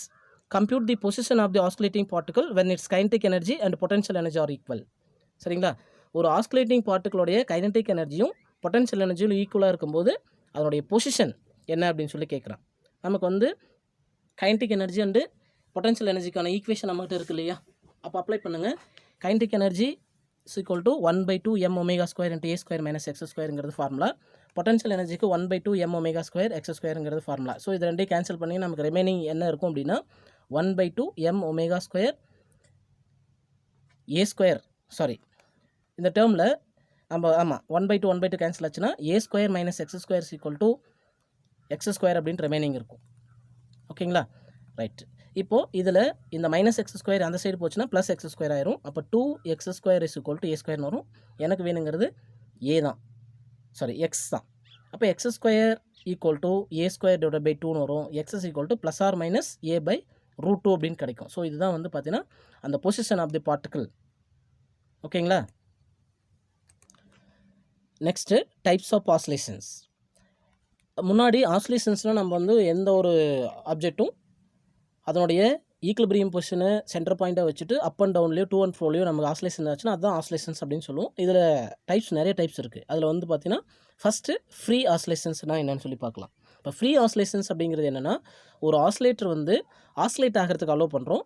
அது எதுலேருந்து ஆசிலேட் பண்ணுறோம் அப்படின்னா அதனோட ஈக்லிபிரியம் பொசிஷன்லேருந்து, சரிங்களா. அப்படி ஈக்லிபிரியம் பொசிஷன்லேருந்து ஆசிலேட் ஆகிறதுக்கு அலோவ் பண்ணும்போது அந்த ஆசிலேட்டர் அதனுடைய நேச்சுரல் ஃப்ரீக்வன்சி என்னவோ அந்த ஃப்ரீக்வன்சியில் ஆசிலேட் ஆகும். ஓகேங்களா, அப்படி ஆசிலேட் ஆகும்போது அந்த ஆசிலேஷன் நம்ம என்னென்னு சொல்லலாம்னா free oscillations or free vibration அப்படின்னு சொல்லலாம், சரிங்களா. ஸோ அப்போ நேச்சுரலாக ஒரு ஆசிலேட்டர் அப்படிங்கிறது நேச்சுரலாக ஆசிலேஷன் ஆச்சுன்னா, நேச்சுரலாக ஆசிலேஷன் ஆகுதுன்னா என்ன, எப்படி இங்கே பாருங்களேன், ஒரு சிம்பிள் பெண்டுலம் இருக்குது. எப்படி இருக்கும் அப்படின்னா இது மாதிரி ஒரு ரிஜிட் சப்போர்ட்டில் ஒரு சிம்பிள் பெண்டுலம் வந்து ஒரு சின்ன ஸ்ட்ரிங் மூலிமா கட்டி சஸ்பெண்ட் பண்ணியிருக்கோம். இதுதான் வந்து அதனோட ஈக்லிபிரியம் பொசிஷன். இப்போ இதுக்கு ஒரு சின்ன ஃபோர்ஸ் அப்ளை பண்ணுறோம். அப்ளை பண்ணோடனே இது என்ன ஆகுதுன்னா இது எக்ஸ்ட்ரீம் பொசிஷனுக்கு போயிட்டு அகைன் இது வந்து இப்படி ஆஸ்குலேட் ஆகிட்டே இருக்கும், சரிங்களா. அப்படி ஆஸ்குலேட் ஆகும்போது இது ஒரு சைடு எக்ஸ்ட்ரீம் பொசிஷன், இது ஒரு சைடு எக்ஸ்ட்ரீம் பொசிஷன். இது கண்டினியூஸாக நம்ம இதை ஃப்ரீயாக விட்டுட்டோம்னா இது நேச்சுரலாகவே அது பாட்டுக்கு இது மாதிரி எந்த ஒரு எனர்ஜி லாஸும் இல்லாமல் கண்டினியூஸாக நமக்கு வந்து இப்படி ஆஸ்குலேட் ஆகிருந்துச்சுன்னா இந்த ஆஸ்குலேஷன்ஸ்க்கு பேர் தான் ஃப்ரீ ஆஸ்குலேஷன்ஸ். இந்த இடத்துல எனர்ஜி லாஸ் இருக்கக்கூடாது. இதனுடைய ஆம்ப்ளிடியூடும் ஒரே மாதிரி maximum and minimum, maximum and minimum அப்படின்ட்டு ஒரே லெவலில் ஆஸ்குலேட் ஆகிட்டு இருக்கும். ஸோ இதுதான் வந்து நம்ம ஃப்ரீ ஆஸ்குலேஷன்ஸ் அப்படின்னு நம்ம சொல்லுவோம். இந்த இடத்துல ரெசிஸ்டிவ் மோஷன் எதுவுமே இருக்காது, சரிங்களா. Right, okay. இப்போ இதுக்கு எக்ஸாம்பிளாக சொல்லணும்னா வைப்ரேஷன்ஸ் ஆஃப் த டியூனிங் போர், அதாவது ஒரு இசைக்கவை இருக்குது இல்லைங்களா, அந்த டியூனிங் ஃபோர்க்கு எடுத்து தட்டி நம்ம காதில் வச்சு கேட்டுக்கும்போது பாருங்கள் அப்படியே கண்டினியூஸாக நமக்கு அப்படியே வைப்ரேஷன்ஸ் வந்துகிட்டே இருக்கும். ஸோ அது அடுத்து வைப்ரேஷன்ஸ் இன் ஸ்ட்ரெச்டு ஸ்ட்ரிங், ஒரு இழுத்து கட்டப்பட்ட கம்பியில் வரக்கூடிய வைப்ரேஷன்ஸ், அதுக்கப்புறம் சிம்பிள் பெண்டலத்தோடைய ஆஸ்குலேஷன்ஸ், அப்புறம் ஸ்ப்ரிங் மாஸ் சிஸ்டத்தோட ஆஸ்குலேஷன்ஸ், இதெல்லாமே நம்ம முன்னாடி டிஸ்கஸ் பண்ணியிருக்கோம். ஸோ இதெல்லாமே வந்து பார்த்திங்கன்னா ஃப்ரீ ஆஸ்குலேஷன்ஸ் ஈக்குவல். சாதாரணமாக ஒரு ஸ்ப்ரிங்கில் மாசை கட்டி அப்படியே இழுத்து விட்டுட்டோம் அப்படின்னா அது என்னாகும், டூ அண்ட் ஃப்ரோ நமக்கு வந்து வைப்ரேஷன்ஸ் ஆகிட்டு இருக்கு இல்லைங்களா. ஸோ இது மாதிரி அதோடைய நேச்சுரல் ஃப்ரீக்வன்சியில் அது வைப்ரேட் ஆகும். எப்போ அப்படின்னா ஏர் ரெசிஸ்டன்ஸ் இல்லாதப்போ, இல்லைன்னா அதனுடைய ரெசிஸ்டன்ஸ் வந்து குறைஞ்சிட்டே வரும். அப்புறம் ஆம்ப்ளிடியூடு வந்து கான்ஸ்டண்ட்டாக இருக்கிற மாதிரி நம்ம சொல்லிக்கிறோம். Okay right. இப்போ டேம்ப்டு ஆஸ்லேஷன்ஸ்னால் என்னென்னு சொல்லுவோம். டேம்ப்னா தடையுறு அலைவுகள் அப்படின்னு அர்த்தம். சரிங்களா? அப்போது என்ன டிஃப்ரென்ஸ் அப்படின்னு சொல்லி பார்க்கலாம். During the oscillations of the simple pendulum, இப்போது நம்ம ப்ரீவியஸ் டாப்பிக்கில் பார்த்தது என்ன அப்படின்னா, அதனுடைய ஆம்ப்ளிடியூடும் டோட்டல் எனர்ஜியும் கான்ஸ்டன்ட் அப்படின்றத நம்ம எடுத்திருக்கோம். சரிங்களா? ஏன்னா பாருங்கள், இந்த ஆஸ்லேஷன்ஸ் இந்த ஆம்ப்ளிடியூட் வந்து சேஞ்ச் ஆகலை. இதுதான் ஆம்ப்ளிடியூடு, மேக்ஸிமம் ஆம்ப்ளிடியூடு. இந்த பக்கம் மேக்ஸிமம் ஆம்ப்ளிடியூடு. அப்போ இதனுடைய ஆம்ப்ளிடியூட் சேஞ்ச் ஆகாமல் கண்டினியூஸாக இப்படியே தான் ஆஸ்லேட் ஆகிட்டு இருக்கும். புரியுதுங்களா? அதனுடைய டோட்டல் எனர்ஜியும் சேஞ்ச் ஆகலை அப்படின்னு சொல்லியிருக்கோம். அதனால தான் இது வந்து எனர்ஜி சேஞ்ச் ஆகாதனால தான் கண்டினியூஸாக நமக்கு வந்து இது ஆஸ்லேட் ஆகிருந்துருக்குது. ஓகேங்களா? சரி, இப்போது நம்ம என்ன எடுத்துக்கிறதுனா, ஆனால் நேச்சுரலாக அது மாதிரி எனர்ஜி லாஸ் இருக்காதா அப்படின்னா கண்டிப்பாக இருக்கும். ஏன்னா மீடியத்தில் நம்ம யூஸ் பண்ண போகிறோம். ஓகேங்களா? என்ன ஏர் மீடியமாக இருந்தாலும் சரி, ஏதாவது ஒரு வேறு ஒரு லிக்விட் மீடியத்தில் கொண்டு போய் நம்ம இந்த ஆஸ்லேஷன்ஸ் மெயின்டைன் பண்ணாலும் நமக்கு அங்கே ஃப்ரிக்ஷன் இருக்கும், ஏர் ட்ராக் இருக்கும். கண்டிப்பாக இதனால் அதனுடைய ஆம்ப்ளிடியூட் வந்து கண்டிப்பாக டிக்ரீஸ் ஆகும் டைமை பொறுத்து. அப்போது இந்த ஆஸ்லேஷன்ஸ் வந்து சஸ்டைண்டாக, அதாவது ஒரே மாதிரி மெயின்டைன் ஆகாது. ஓகேங்களா? அப்போது energy of the simple harmonic motion வந்து டிக்ரீஸ் ஆகிட்டு தான் போகும். அப்போது இது எனர்ஜி வந்து கண்டிப்பாக டிக்ரீஸ் ஆகிறதுனால எனர்ஜி லாஸ்ன்னு சொல்லலாம். இந்த எனர்ஜி லாஸ் எங்கே தான் போகுது அப்படின்னா, அது வந்து அந்த சரௌண்டட் மீடியம் வந்து அதை எடுத்துக்குது, அந்த எனர்ஜி லாஸை அப்சர்வ் பண்ணிக்குது அப்படின்னு எடுத்துக்கலாம். அப்போ இந்த மாதிரியான ஆஸ்லேஷன்ஸ் நம்ம என்னென்னு சொல்லணும்னா டேம்ப்டு ஆஸ்லேஷன்ஸ் அப்படின்னு சொல்லுவோம். சரிங்களா? தடையுறு அலைவுகள் அப்படின்னு சொல்லுவோம். சரிங்களா? சரி, இதை வேறு மாதிரி சொல்லணும்னா, இந்த ஆஸ்லேட்டர் வந்து மூவ் ஆகும்போது ஒரு ரெசிஸ்டிவ் மீடியத்தில், ஃபார் எக்ஸாம்பிள் ஒரு தண்ணிக்குள்ளே வச்சு ஒரு சிம்பிள் பெண்டிலத்தை ஆஸ்லேட் பண்ணுறோம், அல்லது ஏதோ ஒரு லிக்விடுக்குள்ளே வச்சு ஆஸ்லேட் பண்ணுறோம் அப்படிங்கும்போது என்ன ஆகும், அதோட ஆம்ப்ளிடியூடு கண்டினியூஸாக நமக்கு டிக்ரீஸ் ஆகிட்டே போகும். ஏன்னா அந்த லிக்விட் வந்து அதை அப்போஸ் பண்ணும். சரிங்களா? அதனுடைய மோஷனை. அதே போல் அந்த எனர்ஜி ஆஃப் த ஆஸ்லேட்டர் அப்படிங்கிறது நம்ம அந்த ஆஸ்லேட்டர் செஞ்ச ஒர்க் டன்னுக்கு ஈக்குவலாக போகும். சரிங்களா? ஸோ இதிலிருந்து ஒரு ரெசிஸ்டிவ் ஃபோர்ஸ், அதாவது டேம்பிங் ஃபோர்ஸ் ஆனது எதுக்கு ப்ரொபோஷனல்ட்டாக இருக்குன்னா, வெலாசிட்டி ஆஃப் த ஆஸ்லேட்டருக்கு ப்ரொபோஷனாலிட்டியாக. அப்போது டேம்ப்டு ஆஸ்லேஷன்ஸ் அப்படிங்கிறது என்னென்னா, ஸ்டார்டிங்கில் அதனுடைய ஆஸ்லேஷன்ஸு ஹையாக இருக்கும். போக போக போக போக நமக்கு வந்து டைமை பொறுத்து அதனுடைய ஆஸ்லேஷன்ஸ் வந்து எனர்ஜி லாஸ் ஆக குறைஞ்சிட்டே வந்து அது அதனுடைய ஆஸ்லேஷன் 0 ஆகி போயிடும். அதுதான் வந்து பார்த்திங்கன்னா, நம்ம சாதாரணமாக ஒரு சிம்பிள் பெண்டிலத்தை காற்றுல கட்டி தொங்க ஒரு ஆட்டி விட்டோம் அப்படின்னா கொஞ்சம் நேரம் ஆடிட்டு அது ரெஸ்ட்டுக்கு வந்துடுது இல்லைங்களா? ஸோ அது காரணம் வந்து ஏர் ட்ராக் அண்டு ஃப்ரிக்ஷனுங்கிறதுனால. ஓகே, இதுக்கு எக்ஸாம்பிளாக சொல்லும்போது oscillations of a pendulum or pendulum oscillating inside the oil filled container, நம்ம முன்னாடி சொன்னோம் இல்லைங்களா, ஒரு லிக்விட் கண்டெய்னரில் வந்து நம்ம ஆஸ்லேட் பண்ணோம்னாலும். அடுத்தது எலக்ட்ரோமேக்னடிக் ஆஸ்லேஷன்ஸ் இந்த டேங்க் சர்க்யூட். இது எங்கே நம்ம பார்க்கலாம் அப்படின்னா, டேங்க் சர்க்யூட் அப்படிங்கிறது ஒரு இண்டக்டாரும் ஒரு கெப்பாசிட்டரும் சேர்ந்து நமக்கு ப்ரொடியூஸ் பண்ணும், ரேடியோ வேவ்ஸை ப்ரொடியூஸ் பண்ணக்கூடிய ஒரு சர்க்யூட் அப்படின்னு சொல்லுவோம். சரிங்களா? ஸோ இதை வந்து ஹையர் ஸ்டடீஸில் நம்ம படிப்போம். ஜஸ்ட் வந்து நீங்கள் தெரிஞ்சுக்கலாம் போதும். அதே போல் தான் அடுத்ததும் ஹையர் ஸ்டடீஸில் நம்ம தெரிஞ்சுக்கலாம். அதாவது ஆஸ்லேஷன்ஸ் இந்த dead beat and ballistic galvanometer. Dead beat galvanometer அப்படிங்கிறதுலாம் ஹையர் ஸ்டடீஸில் அடுத்து நெக்ஸ்ட் இயர் கிளாஸில் நீங்கள் ஸ்டடி பண்ணிக்கலாம். ஸோ இதில் எல்லாத்துலேயும் ப்ரொடியூஸ் ஆகக்கூடிய வேவ்ஸ் வந்து டேம்ப்டு ஆஸ்லேஷன்ஸ் அப்படிங்கிறத தெரிஞ்சுக்கோங்க. அடுத்து வந்து மெயின்டைன்டு ஆஸ்லேஷன்ஸ்னால் என்ன அப்படின்னு சொல்லி பார்க்கலாம். ஒன்றும் இல்லை, நம்ம வந்து ஸ்விங், அதாவது என்ன பண்ணுவோம்னா, இந்த ஊஞ்சல் விளையாடுவோம். ஊஞ்சல் விளையாடும்போது பார்த்திங்கன்னா என்னாகும், அப்படி ஒரு முறை வந்து ஆஸ்லேட் பண்ணிவிட்டு நம்ம விட்டுட்டோம் அப்படின்னா அப்படியே ஆஸ்லேட் ஆகி அந்த டேம்ப்டு ஆஸ்லேஷன்ஸ் அப்படின்ற கண்டிஷனில் ரெஸ்ட்டுக்கு வந்துடும். இப்போது நம்ம என்ன பண்ணுறோம் அப்படின்னா, இது அந்த நம்ம ஆடும்போது, ஊஞ்சல் ஆடும்போது நம்ம நிற்கக்கூடாது அப்படிங்கிறத சம் எக்ஸ்டர்னல் ஃபோர்ஸை கொஞ்சம் கொடுத்து ஒவ்வொரு டைமும் நம்ம வந்து ஆடணும் அப்படின்னா நமக்கு என்னாகும், நம்ம ஈஸியாக வந்து அப்படியே நம்மளுடைய ஆஸ்லேஷன்ஸை மெயின்டைன் பண்ணிக்கலாம். அப்படி தானே நம்ம அந்த ஊஞ்சல் ஆடும்போது. ஸோ அதே ப்ராசஸ் தான் இங்கேயும். அப்போ இதுக்கு பேர் தான் மெயின்டைன்டு ஆஸ்லேஷன்ஸ் அப்படின்னு சொல்லுவோம். பாருங்கள், while playing a swing, the oscillations will stop few cycles due to the damping. To avoid the damping, we supply a push to sustain oscillations. By supplying the energy for an external source, the amplitude of the oscillations can be made to constant. அப்போது அந்த ஆஸ்லேஷன்ஸை கான்ஸ்டண்ட்டாக mat பண்ணுறதுக்காக நம்ம எக்ஸ்டர்னலாக some எனர்ஜியை கொடுத்து அந்த ஆஸ்லேஷன்ஸை sustained ஆஸ்லேஷன்ஸ், அதாவது maintained ஆஸ்லேஷன்ஸை நம்ம சேஞ்ச் பண்ணுறோம். சரிங்களா? ரைட். இப்போது இதுக்கு எக்ஸாம்பிளாக நம்ம சொல்லும்போது என்ன சொல்லலாம் அப்படின்னு சொல்லி பார்த்தீங்கன்னா, vibrations of the tuning fork getting energy from the battery or external power supply. அதாவது ஒரு வைப்ரேட்டிங் டியூனிங் ஃபோர்க்கில் வந்து பேட்டரியோ அல்லது எக்ஸ்டர்னல் பவர் சப்ளையோ நம்ம கனெக்ட் பண்ணும்போது கண்டினியூஸாக நமக்கு வந்து எனர்ஜி சப்ளை மெயின்டைன் பண்ணிகிட்டே இருக்கும். ஒரே மாதிரி கான்ஸ்டண்ட்டான ஒரு ஆஸ்லேஷன்ஸை ப்ரொடியூஸ் பண்ணிகிட்டே இருக்கும் அப்படிங்கிறது தான். ஓகேங்களா? சரி, அடுத்தது ஃபோர்ஸ்டு ஆஸ்லேஷன்ஸ். ஃபோர்ஸ்டு ஆஸ்லேஷன்ஸ் அப்படிங்கிறது என்னென்னா, திணிப்பதிர்வுகள் அப்படின்னு தமிழில் சொல்லுவோம். திணிப்பதிர்வுகள் அப்படிங்கிறது என்ன, ஒன்றும் இல்லை, சிம்பிளாக நம்ம வந்து உங்களுக்கு புரிஞ்ச மாதிரி சொல்லணும் பாருங்களேன். ஒரு மத்தளம் இருக்குதுன்னு வச்சுக்கோங்க. மத்தளத்தில் நம்ம ஒரு குச்சி எடுத்து தட்டுறோம், சவுண்டு வரும். அது நேச்சுரலாக இப்போ ஒரு தட்டிட்டு அப்படியே விட்டுட்டிங்கன்னா அது நேச்சுரல் ஃப்ரீக்வன்சியில் வைப்ரேட் ஆகி நமக்கு சவுண்ட் அப்படியே கொஞ்சம் கொஞ்சமாக வந்துகிட்டே இருக்கும். அப்புறம் லாஸ்ட்டில் அது ரெஸ்ட்டுக்கு வந்துடும். இதை நம்ம என்ன பண்ணுறோன்னா தட்டி அடுத்து ஒரு 2 செகண்ட்லேயே மறுபடியும் ஒரு முறை தட்டுறோம், குச்சி எடுத்து அடிக்கிறோம், மறுபடியும் அடிக்கிறோம், திரும்ப திரும்ப திரும்ப அடிக்கும்போது நம்ம என்ன பண்ணுறோன்னா எக்ஸ்டர்னலாக ஒரு சோர்ஸை கொடுத்துட்டே இருக்கும். சரிங்களா, ஒரு ஃபோர்ஸை கொடுத்துட்டே இருக்கும். அந்த ஃபோர்ஸ்னால அது எக்ஸ்டர்னல் ஃபோர்ஸ்னால நேச்சுரல் ஃப்ரீக்வன்சியில் வைப்ரேட் ஆகாமல் நம்ம கொடுக்கக்கூடிய அடிஷ்னல் சோர்ஸ் ஃப்ரீக்வன்சியில் வைப்ரேட் ஆக ஆரம்பிச்சிடும். சரிங்களா, அல்லது ஆசிலேட் ஆக ஆரம்பிச்சிடும். ஸோ இதுக்கு தான் பேர் ஃபோர்ஸ்டு ஆசிலேஷன்ஸ். சிம்பிளாக இதுக்கு வந்து அந்த மத்தளம், அதுக்கப்புறம் அந்த இதெல்லாம் எடுத்துக்கலாம் இல்லையா, நம்ம இந்த போர்ட்ஸ் சவுண்ட் ப்ரொடியூஸ் பண்ணக்கூடிய கீபோர்ட்ஸ் இதெல்லாம், இந்த கிட்டார், அப்புறம் வந்து வயலின். ஸோ இது மாதிரிலாம் வந்து பார்த்திங்கன்னா ஒரு முறை தட்டி விட்டு அது நேச்சுரல் ஃப்ரீக்வன்சியில் வைப்ரேட் ஆகிருக்கும் அந்த சவுண்டு. திரும்ப திரும்ப நம்ம அதை டியூன் பண்ணும்போது நமக்கு என்ன ஆகுனா அது வந்து ஃபோர்ஸ்டு வைப்ரேஷன்ஸாக ஆசிலேஷன்ஸாக மாறிடும். So any oscillator driven by an external periodic agency to overcome the damping is known as forced oscillator or driven oscillator. சரிங்களா, அவ்வளோதான். So in this type of vibration the body executing a vibrations initially vibrates with a natural frequency due to the presence of the external periodic force. நல்லா புரிஞ்சுக்கணும், external periodic force. நல்லா கவனிச்சிட்டிங்களா? So இந்த பீரியாடிக்காக நம்ம அந்த external ஃபோர்ஸை supply பண்ணும்போது அது அந்த நேச்சுரல் ஃப்ரீக்வன்சியிலேருந்து விட்டுட்டு அது என்ன ஆக ஆரம்பிச்சிடும், நம்ம அப்ளை பண்ணக்கூடிய அந்த பீரியாடிக் ஃபோர்ஸுடைய வைப்ரேஷனில் வைப்ரேட் ஆக ஆரம்பிச்சிடும் ஆர் ஆசிலேட் ஆக ஆரம்பிச்சிடும். So this is called forced oscillations or அப்படின்னு சொல்லுவாங்க, வைப்ரேஷன்ஸ் அப்படின்னு சொல்லலாம். எக்ஸாம்பிளாக சவுண்ட் போர்ட்ஸ் ஆர் அதாவது ஸ்ட்ரிங்டு இன்ஸ்ட்ருமெண்ட். சரிங்களா, நம்ம முன்னாடி சொன்னது எல்லாமே அதுக்கு எக்ஸாம்பிளாக நம்ம சொல்லிக்கலாம். அடுத்தது ரெசனன்ஸ், ரொம்ப இம்பார்ட்டண்டான ஒரு டாபிக். ரெசனன்ஸ் அப்படின்னா தமிழில் ஒத்ததிர்வு அப்படின்னு சொல்லுவோம். ஒத்ததிர்வு அப்படிங்கிறது என்ன? இப்போ நம்ம வந்து என்ன பண்ணலான்னா, நான் முன்னாடி சொன்னேன் இல்லைங்களா, அந்த மத்தளம் நம்ம எக்ஸ்டர்னலாக கையில் இருந்து அடிக்கிற அந்த ஃபோர்ஸ். இப்போ மத்தளத்தோடைய நேச்சுரல் ஃப்ரீக்வன்சியும் நம்ம கொடுக்கக்கூடிய ஃப்ரீக்வன்சியும் 2 ஃப்ரீக்வன்சியும் சேமாக இருந்ததுன்னா 2 ஃப்ரீக்வன்சியும் சேர்ந்து நமக்கு என்ன ஆகுனா அது அடிஷ்னல் ஆயிரும். அப்போ அடிஷ்னல் ஆகும்போது இங்கே கொடுக்கக்கூடிய ஃபோர்ஸும் அந்த கொடுக்கக்கூடிய ஃபோர்ஸும் 2 அடிஷ்னல் ஆகி நமக்கு வந்து அதிகமான சவுண்டு வர ஆரம்பிச்சிடும். ஸோ இதுக்கு பேர் தான் ரெசனன்ஸ் அப்படின்னு சொல்லுவோம். ஓகேங்களா, அப்போது என்ன சொல்லலாம்னா இது வந்து ஒரு ஃபோர்ஸ்டு ஆசிலேஷன்ஸோடைய ஒரு ஸ்பெஷல் கேஸ் அப்படின்னு சொல்லுவோம் ரெசனன்ஸ் அப்படிங்கிறது. சரிங்களா, ஓகே. இப்போ பாருங்களேன், where the frequency of the external periodic force matches with the natural frequency of the vibrating body.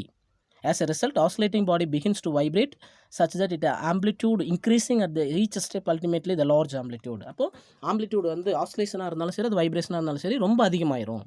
சரிங்களா, இதை தான் நம்ம என்னென்னு சொல்லணும்னா such phenomenon is known as resonance and corresponding vibrations are known as resonance vibrations அப்படின்னு சொல்லுவோம். புரியுதுங்களா? கிட்டத்தட்ட இந்த சைரன்லாம் இருக்குது இல்லைங்களா, ஆம்புலன்ஸ் சைரன், இதெல்லாம் இந்த ரெசனன்ஸ் கண்டிஷனை டிபெண்ட் பண்ணி தான் அது ஃபங்க்ஷன் ஆகுது அப்படின்னு சொல்லியிருப்பாங்க. சரி, ஓகே. இதுக்கு எக்ஸாம்பிள் அப்படின்னு சொல்லி பார்க்கும்போது the breaking of glass due to sound. இப்போது நிறைய சாகசங்கள்லாம் செய்வாங்க, நீங்கள் யூடியூப்பில் போய் தேடினீங்கன்னா பார்க்கலாம். சரிங்களா, breaking of glass due to sound அப்படின்னா நம்ம சும்மா அந்த சவுண்டை வச்சு நம்ம சத்தம் போடுறதை வச்சு கிளாஸஸ் உடைக்கலாம். சரிங்களா, ஒரு சின்ன சின்ன திங்ஸை வந்து வைப்ரேட் பண்ண வைக்கலாம். ஸோ இதெல்லாமே அந்த ரெசனன்ஸ் கண்டிஷன்னால தான். ஓகேங்களா, இன்னமும் இதை வந்து நீங்கள் தெளிவாக தெரிஞ்சுக்கணும் அப்படின்னு சொல்லி பார்த்தீங்கன்னா, நம்ம ரெகுலராக வந்து டிவி பார்ப்போம், ரேடியோ சேனல்ஸ் கேட்குறோம். அப்போ ரேடியோ சேனல்ஸ் கேட்கும்போது நம்ம என்ன பண்ணுவோம், டிவிக்கு சேனல் நம்பர் கொடுப்போம் இல்லைங்களா, அந்த சேனல் நம்பரில் உள்ள டியூனிங் ஃப்ரீக்வன்சி பார்த்தீங்கன்னா நம்ம அந்த ஒவ்வொரு ரேடியோ சேனலுக்கும் அல்லது டிவி சேனலுக்கும் செப்பரேட், இப்போ கேடிவி, சன் டிவி அப்படின்னா அதுக்குன்னு ஒரு ஃப்ரீக்வன்சி ரேஞ்ச் இருக்கும். சரிங்களா, நம்ம டிவி போர்டில் வந்து ஒரு எல்சி சர்க்யூட் அப்படின்ட்டு ஒன்று இருக்கும். ஸோ அந்த டியூன் பண்ணும்போது டிவியோடைய வைப்ரேட்டிங், அது உள்ளுக்குள்ளே இருக்கக்கூடிய அந்த வைப்ரேட்டிங் ஃப்ரீக்வன்சியும் அந்த சேனலுடைய ஃப்ரீக்வன்சியும் மேட்ச் ஆகும்போது நமக்கு வந்து வைப்ரேஷன்ஸ் அதாவது ரெசனன்ஸ் கிரியேட் ஆகும்.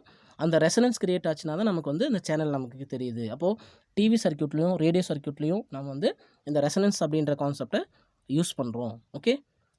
ஓகேப்பா. இப்போ அந்த ரெசனன்ஸ்க்கு ஒரு எக்ஸாம்பிள் இன்னும் தெளிவாக உங்களுக்கு சொல்லணும்னா, இப்போ நம்ம பார்க்கலாம். அப்போது ஒரு ரிபப்ளிக் டேவாக இருந்தாலும் சரி, அல்லது வந்து பார்த்திங்கன்னா இண்டிபெண்டன்ஸ் டேவாக இருந்தாலும் சரி, என்ன பண்ணுவாங்கன்னா இந்த மார்ச் பாஸ்ட்லாம் பண்ணுவாங்க. சரிங்களா, அப்போது மார்ச் பாஸ்ட் போகும்போது இந்த soldiers are not allow to march past on the bridges மேலே அவங்க வந்து மார்ச் பாஸ்ட் பண்ண மாட்டாங்க. ஏன் அப்படின்னு சொல்லி கேட்டிங்கன்னா, அந்த ரெசனன்ஸை வந்து அவாய்ட் பண்ணுறதுக்காக தான். ஏன் அப்படின்னு சொல்லி பாருங்கள், this is to avoid the resonant vibrations of the பிரிட்ஜோடைய அதாவது ரெசனன்ஸ் கண்டிஷனை அவாய்ட் பண்ணுறதுக்காக.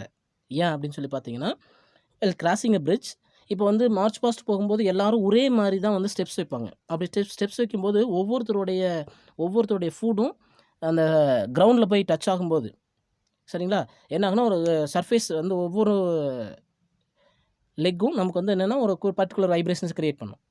சரிங்களா? அப்போ இந்த எல்லாம் சேர்ந்து அதே அட்டன் டைமில் நடக்கிறனால நமக்கு அங்கே என்ன ஆகுனா ரெசனன்ஸ் அக்கர் ஆகும்.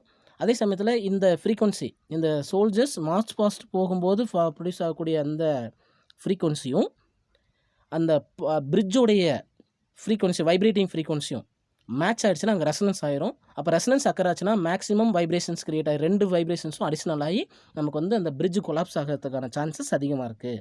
ஸோ அதனால தான் வந்து பார்த்திங்கன்னா அந்த பிரிட்ஜஸ் மேலே சோல்ஜர்ஸ் வந்து மார்ச் பாஸ்ட் பண்ண மாட்டாங்க. அதுக்கான ரீசன் இதுதான்.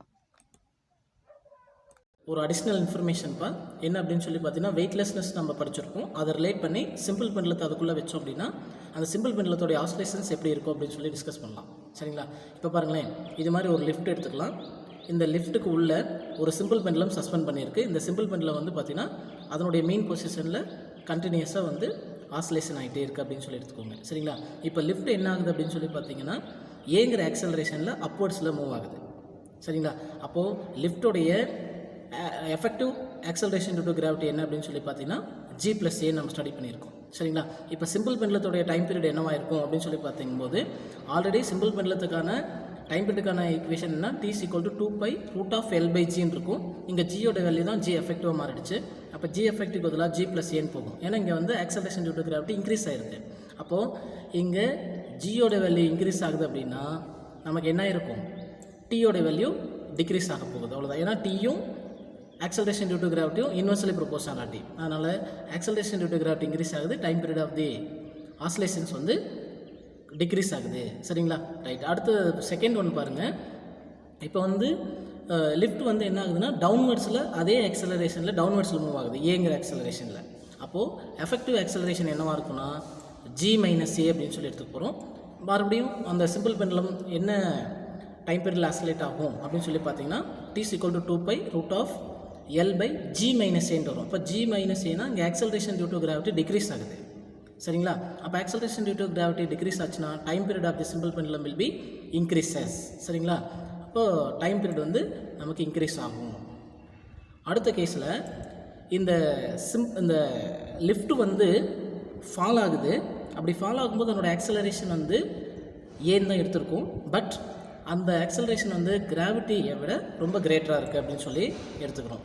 அப்போ என்ன ஆகும், இப்போ G-A போட்டது இப்போ வந்து A-G போட போகிறோம். இதுதான் வந்து effective acceleration due to gravity. ஓகேங்களா? இப்போ ஃபார்முலா அப்ளை பண்ணுங்கள். சிம்பிள் பெண்டலம் எப்படி ஆசிலேட் ஆகும்னா T = 2π√L/G எஃபெக்டிவ் இல்லையா? அப்போ A-G அப்ளை பண்ண போகிறோம். அப்போ இந்த கண்டிஷனுக்கு சிம்பிள் பெண்டலம் எப்படி ஆசிலேட் ஆகும் அப்படின்னு சொல்லி பார்த்தீங்கன்னா இங்கே பாருங்களேன், இப்படி ஆசிலேட் ஆகிட்டு இருந்த சிம்பிள் பெண்டலம் இந்த ரூப்பில் இப்படி திரும்பிக்கும் தலைகளாக. இப்படி இருந்தது இந்த ஷேஃபுக்கு மாறிடும். இப்போ மேலே வந்து இப்படி ஆசிலேஷனை மேக் பண்ணும். சரிங்களா? அப்போ அப்வர்ட்ஸில் திரும்பி ஆசிலேஷனை மேக் பண்ணக்கூடிய கண்டிஷன் தான் நம்ம சொன்ன இப்போ சொல்லிகிட்டு இருக்கக்கூடிய கண்டிஷன். ரைட்டா?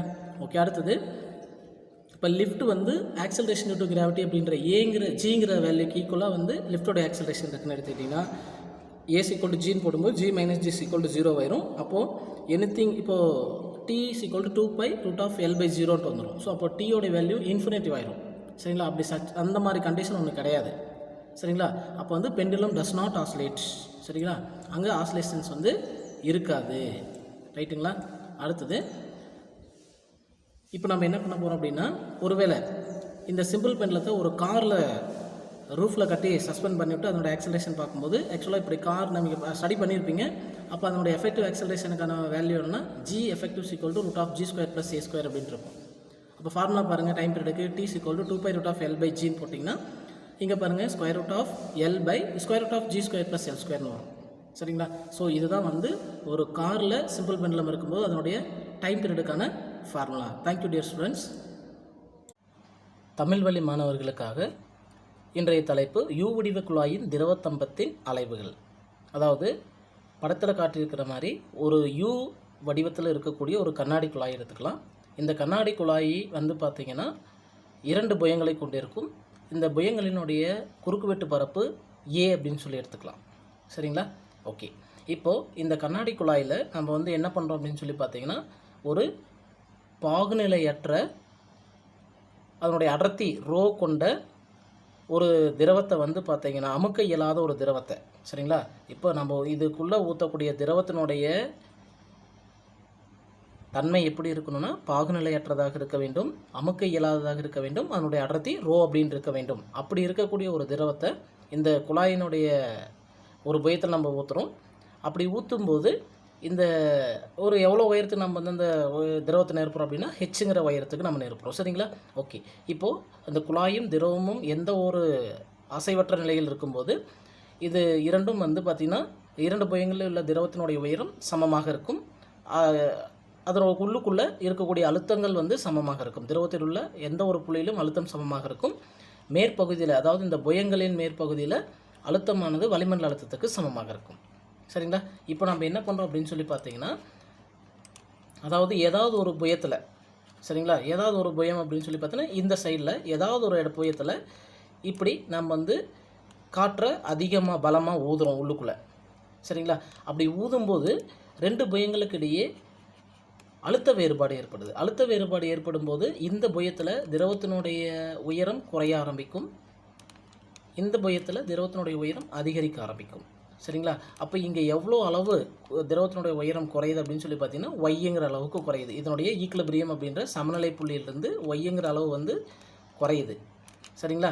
அதே போல் இந்த சைடில் அந்த திரவத்தினுடைய உயரம் ஒய்ங்கிற அளவுக்கு மேல் நோக்கி அதிகரிக்கிறது. ஸோ அதை தான் நம்ம இங்கே கொடுத்துருக்குறாங்க. ஓகேங்களா? சரி, எந்த அளவுக்கு வந்து திரவத்தினுடைய உயரம் அதனுடைய சமநிலை புள்ளியிலேருந்து ஒய்ங்கிற அளவுக்கு அதிகரிக்குது அப்படின்ட்டு.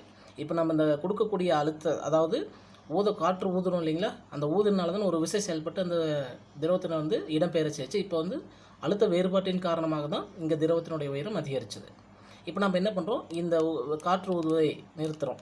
சரிங்களா? அப்படி நிறுத்தணும் அப்படின்னா இப்போ என்ன பண்ணோம், இந்த திரவமானது மேல் நோக்கி இவ்வளோ உயரத்துக்கு அதிகரிச்சது இல்லையா, இப்போ என்ன பண்ணோம், கீழ் நோக்கி அதனுடைய ஈக்குலிபிரியம் பொசிஷனுங்கிற சமநிலை புள்ளிக்கு வந்து மறுபடியும் கீழ் நோக்கி அதே ஒய்ங்கிற உயரத்துக்கு கீழ் நோக்கி வரும். அதாவது இந்த புள்ளியினுடைய இந்த திரவத்தினுடைய அலைவுகள் எப்படி இருக்குன்னா இப்படி மேல் நோக்கி ஒய்ங்கிற அளவுக்கு போயிட்டு மறுபடியும் அதனுடைய பழைய புள்ளிக்கே வந்துட்டு மறுபடியும் அதனுடைய சமநிலை புள்ளியிலிருந்து கீழ் நோக்கி ஒய்ங்கிற அளவுக்கு போகும். அப்போது அதனுடைய சமநிலை புள்ளியிலிருந்து மேல் நோக்கி ஒய்ங்கிற அளவுக்கும் கீழ் நோக்கி ஒய்ங்கிற அளவுக்கும் அலைவுகளை மேற்கொள்ளும். சரிங்களா? ஸோ இதுதான் வந்து மொத்த இடப்பெயர்ச்சி. அப்போ மொத்த இடப்பெயர்ச்சி அப்படிங்கும்போது 2y அப்படின்னு சொல்லி எடுத்துக்கலாம். சரிங்களா? இப்போ திரவமானது தொடர்ந்து அலைவுகளை மேற்கொண்டுகிட்டே இருக்கும். எது வரைக்கும் மேற்கொள்ளுன்னா அது வந்து ஓய்வு நிலைக்கு வர வரைக்கும். சரிங்களா? அப்படி ஓய்வு நிலைக்கு வந்த பின்னாடி இது வந்து சமநிலையில் தான் மறுபடியும் இருக்கும்.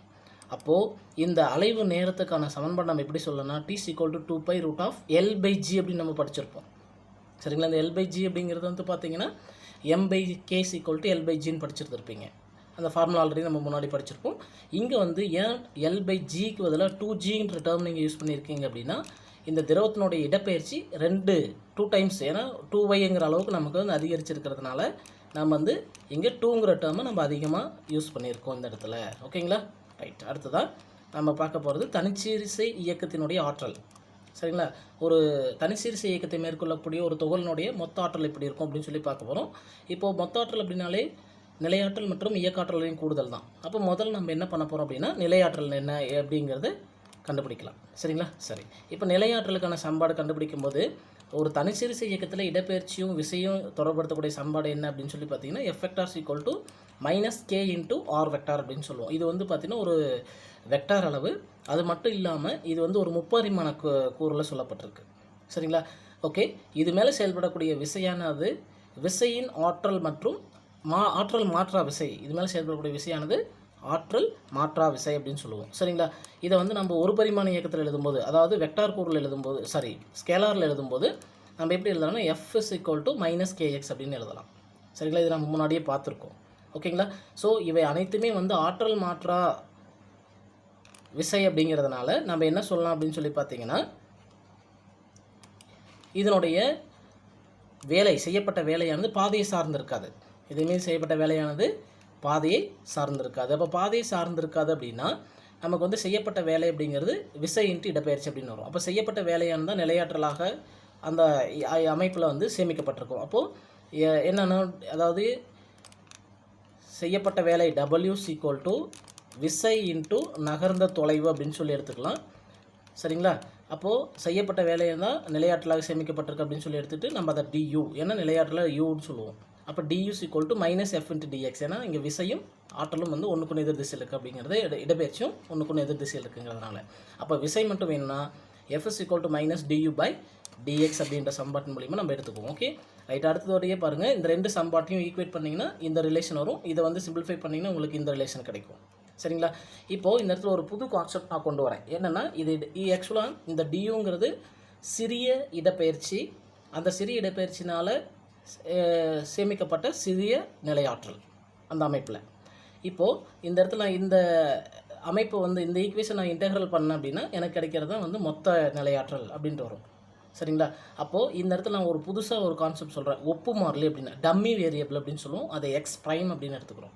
சரிங்களா? அப்போ எக்ஸ் ப்ரைம் அப்படிங்கிறது டம்மி வேரியபிள். மேக்ஸில் நிறைய படிச்சிருப்பீங்க.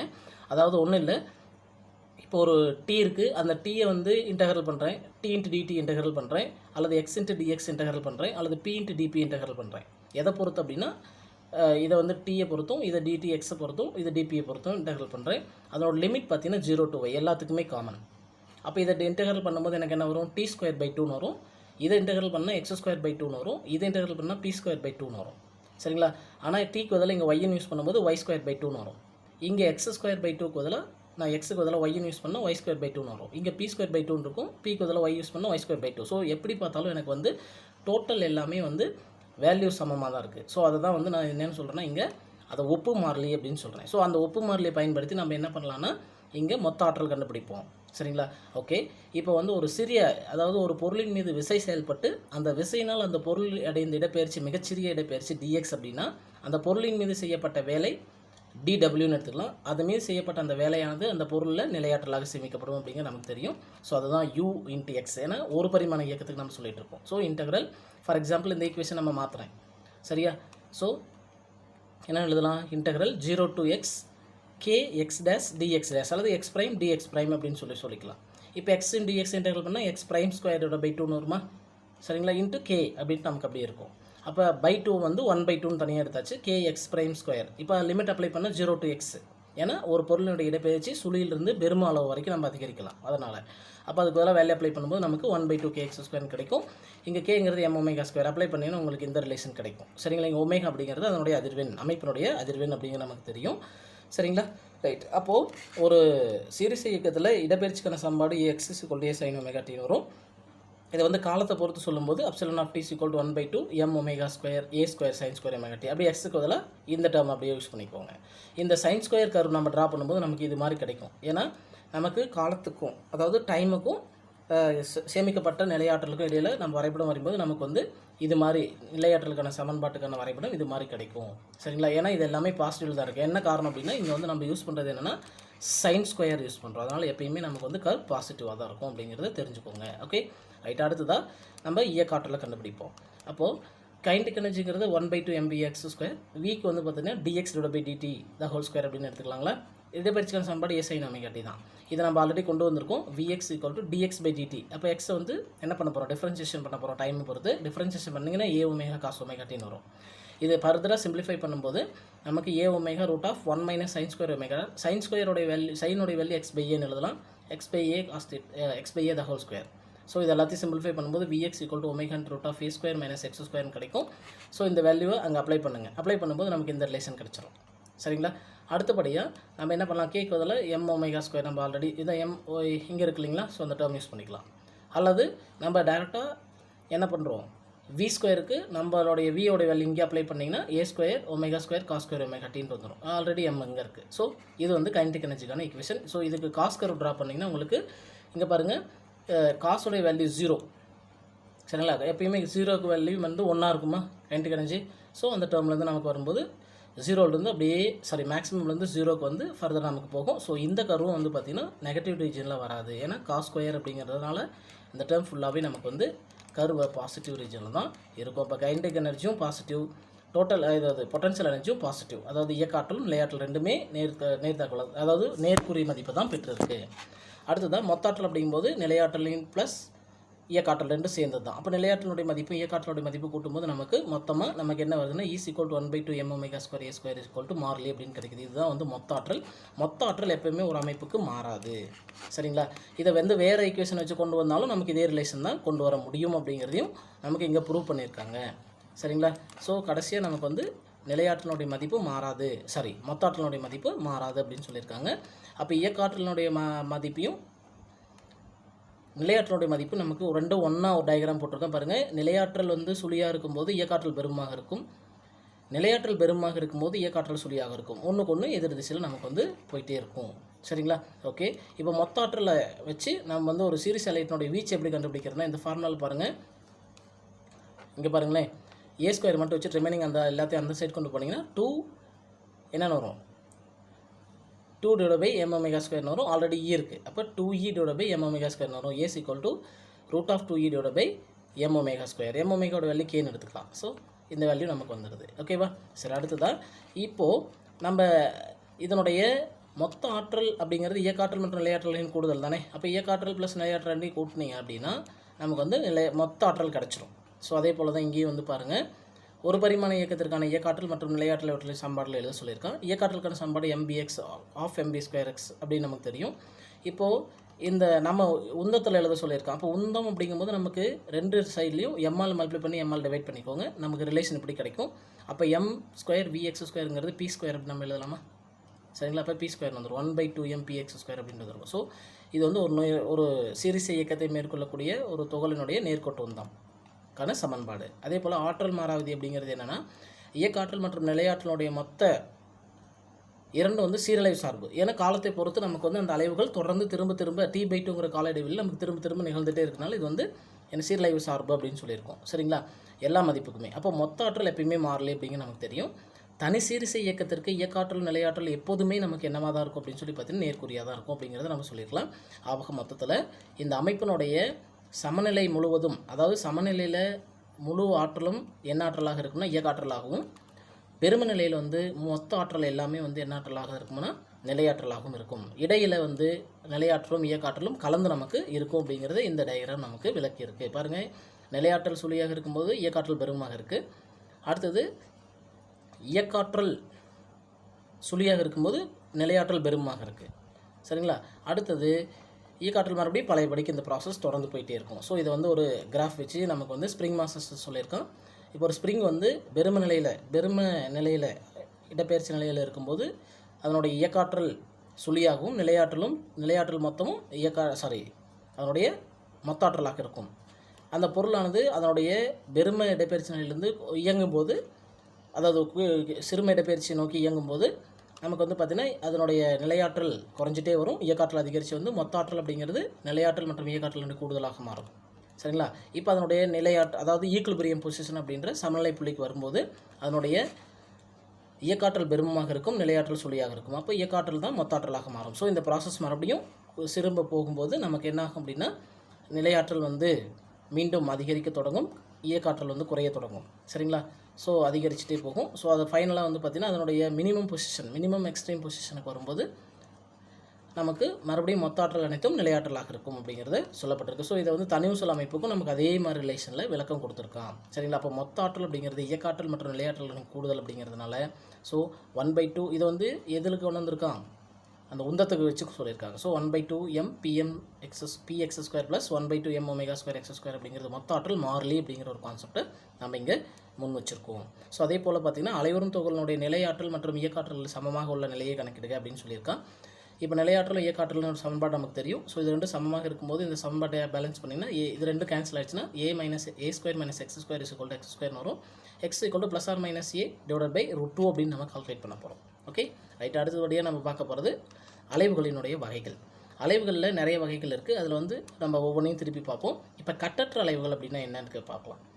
ஒன்றும் இல்லை, ஒரு ஊஞ்சல் இருக்குது அல்லது ஒரு தனி ஊசல் இருக்குதுன்னு வச்சுக்கோங்களேன். அந்த தனி ஊசலை நீங்கள் வந்து ஒரு கொஞ்சமால டிஸ்டர்ப் பண்ணி விடுறீங்க. அந்த தனி ஊசல் என்ன பண்ணுவோம், அதனுடைய இயல்பான அதிர்வெண்ணில் அல்லது இயல்பான அலைவுகளில் அது வந்து என்ன ஆகும்னா அதிர்வெஞ்சிட்டே இருக்கும். சரிங்களா?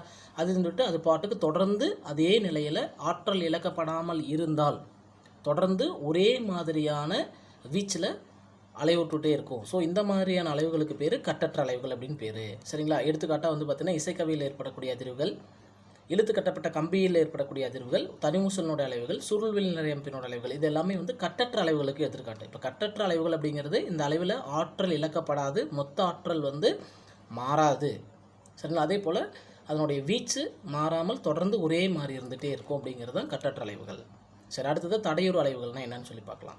இப்போ ஒரு தனி ஊசல் அலை வரும்போது அதனுடைய வீச்சு மாறிலி, மொத்த ஆற்றல் மாறிலி அப்படின்றத நம்ம இது வரைக்கும் போன இதில் பார்த்தோம். ஆனால் உண்மையில் ஒரு தனி ஊசலை ஆற்றி விட்டோம் அப்படின்னா என்னாகும், அதை கொஞ்சம் நேரம் அலை விட்டுட்டு கொஞ்சம் கொஞ்சமாக ஆற்றலேருந்து ரெஸ்ட் பொசிஷனுக்கு வந்துடும், அதனுடைய வீச்சு குறைஞ்சிட்டே வரும். ஸோ இதனுடைய அலைவுகள் நிலைநிறுத்தப்படாமல் இருக்கும், நிலைநிறுத்தப்படாமல் ஒரே மாதிரி இருக்காது. சரிங்களா? ஸோ அப்போது இதனுடைய ஆற்றல் படிப்படியாக குறையும் அப்படின்றது அர்த்தம். அப்போ ஆற்றல் இழப்பு என்ன ஆச்சு அப்படின்னு சொல்லி பார்த்தீங்கன்னா, அந்த ஊடகம் வந்து, அதாவது ஊடகம் அப்படிங்கிறது இங்கே என்ன, சாதாரணமாக காற்று தான் நமக்கு ஊடகம் அங்கே இருக்குது. அதனால் காற்று வந்து அதுக்கு ஒரு தடையை ஏற்படுத்துது. சரிங்களா? எதுக்கு, அந்த ஊசலினுடைய அலைவுக்கு ஒரு தடையை ஏற்படுத்துது. அதனால் இந்த அலைவுகள்னால அதனுடைய, அதாவது இதனுடைய எதிர்ப்பு விசையினால் அந்த ஊசலினுடைய அலைவுகள் நிறுத்தப்படுகிறது. ஸோ இந்த வகையான அலை இயக்கத்துக்கு பேர் தடையுறு அலைவுகள் அப்படின்னு சொல்லலாம். வேறு விதமாக சொல்லலாம், ஒரு அலையினுடைய வீச்சு குறைந்து அலையீட்டினுடைய ஆற்றல் ஊடகத்தின் தடைக்கு எதிராக செய்யப்பட்ட வேலையாக மாற்றப்படுறது தான். சரிங்களா? ஸோ உராய்வு விசையானது அலையேற்றின் திசை வேகத்திற்கு நேர்த்தகவல் இருக்குன்னு சொல்ல பாருங்கள். இது மாதிரி ஒரு ஊசலை ஆட்டி விட்டிங்கன்னா இது மாதிரி அலைவுகளை குறைஞ்சிட்டே வந்து கடைசியில் 0 ஆகி போயிடும். ஆரம்பத்தில் அதிகமாக இருக்கும், போக போக போக குறைஞ்சிட்டு போயிடும் அப்படிங்கிறது. ஓகே, எடுத்துக்காட்டால் தனி ஊசலினுடைய அலைவுகள் அல்லது ஒரு எண்ணெய் நிரப்பப்பட்ட தனி ஊசலினுடைய அலைவுகள், தொட்டி சுற்றில் ஏற்படும் மின்காந்த அலைவுகள், இதெல்லாம் நம்ம வந்து செகண்ட் இயரில் பார்ப்போம். அப்படியே கால்நாமத்தில் ஏற்படும் தடையுறு அலைவுகள், இதுவுமே வந்து ஹையர் ஸ்டடீஸில் நம்ம பார்ப்போம். ஓகேங்களா? ரைட். அடுத்தது நிலைநிறுத்தப்பட்ட அலைவுகள் தான் என்ன அப்படின்னு சொல்லி பார்க்கலாம். இப்போ ஆற்றல் இழக்கப்பட்டது, அதனால தான் வந்து அலைவுகள் வந்து இங்கே பாருங்களேன், இந்த கான்செப்டில் ஆற்றல் இழக்கப்பட்டதுனால தான் வந்து நமக்கு என்னாச்சுன்னா அலைவுகளுடைய வீச்சு குறைஞ்சிட்டே வந்துச்சு. இப்போது இந்த அலைவில் ஒரு ஆற்றல் இழக்கப்படுது அப்படின்னா, இழக்கப்படக்கூடிய அந்த ஆற்றலுக்கு சமமான ஆற்றல் நம்ம புறவிசையின் மூலியமாக கொடுத்தோம் அப்படின்னா இந்த ஆற்றலினுடைய இந்த அலைவுகளினுடைய அல்லது இந்த அதிர்வுகளினுடைய அலைவுகளோ அதிர்வுகளோ நிலைநிறுத்தப்படும். ஏன்னா ஆற்றல் இழக்கப்படும் வீதமும் நம்ம ஆற்றல் கொடுக்கப்படும் வீதமும் சமமாக இருக்கும்போது அதனுடைய வீச்சு நிலைநிறுத்தப்படுகிறது.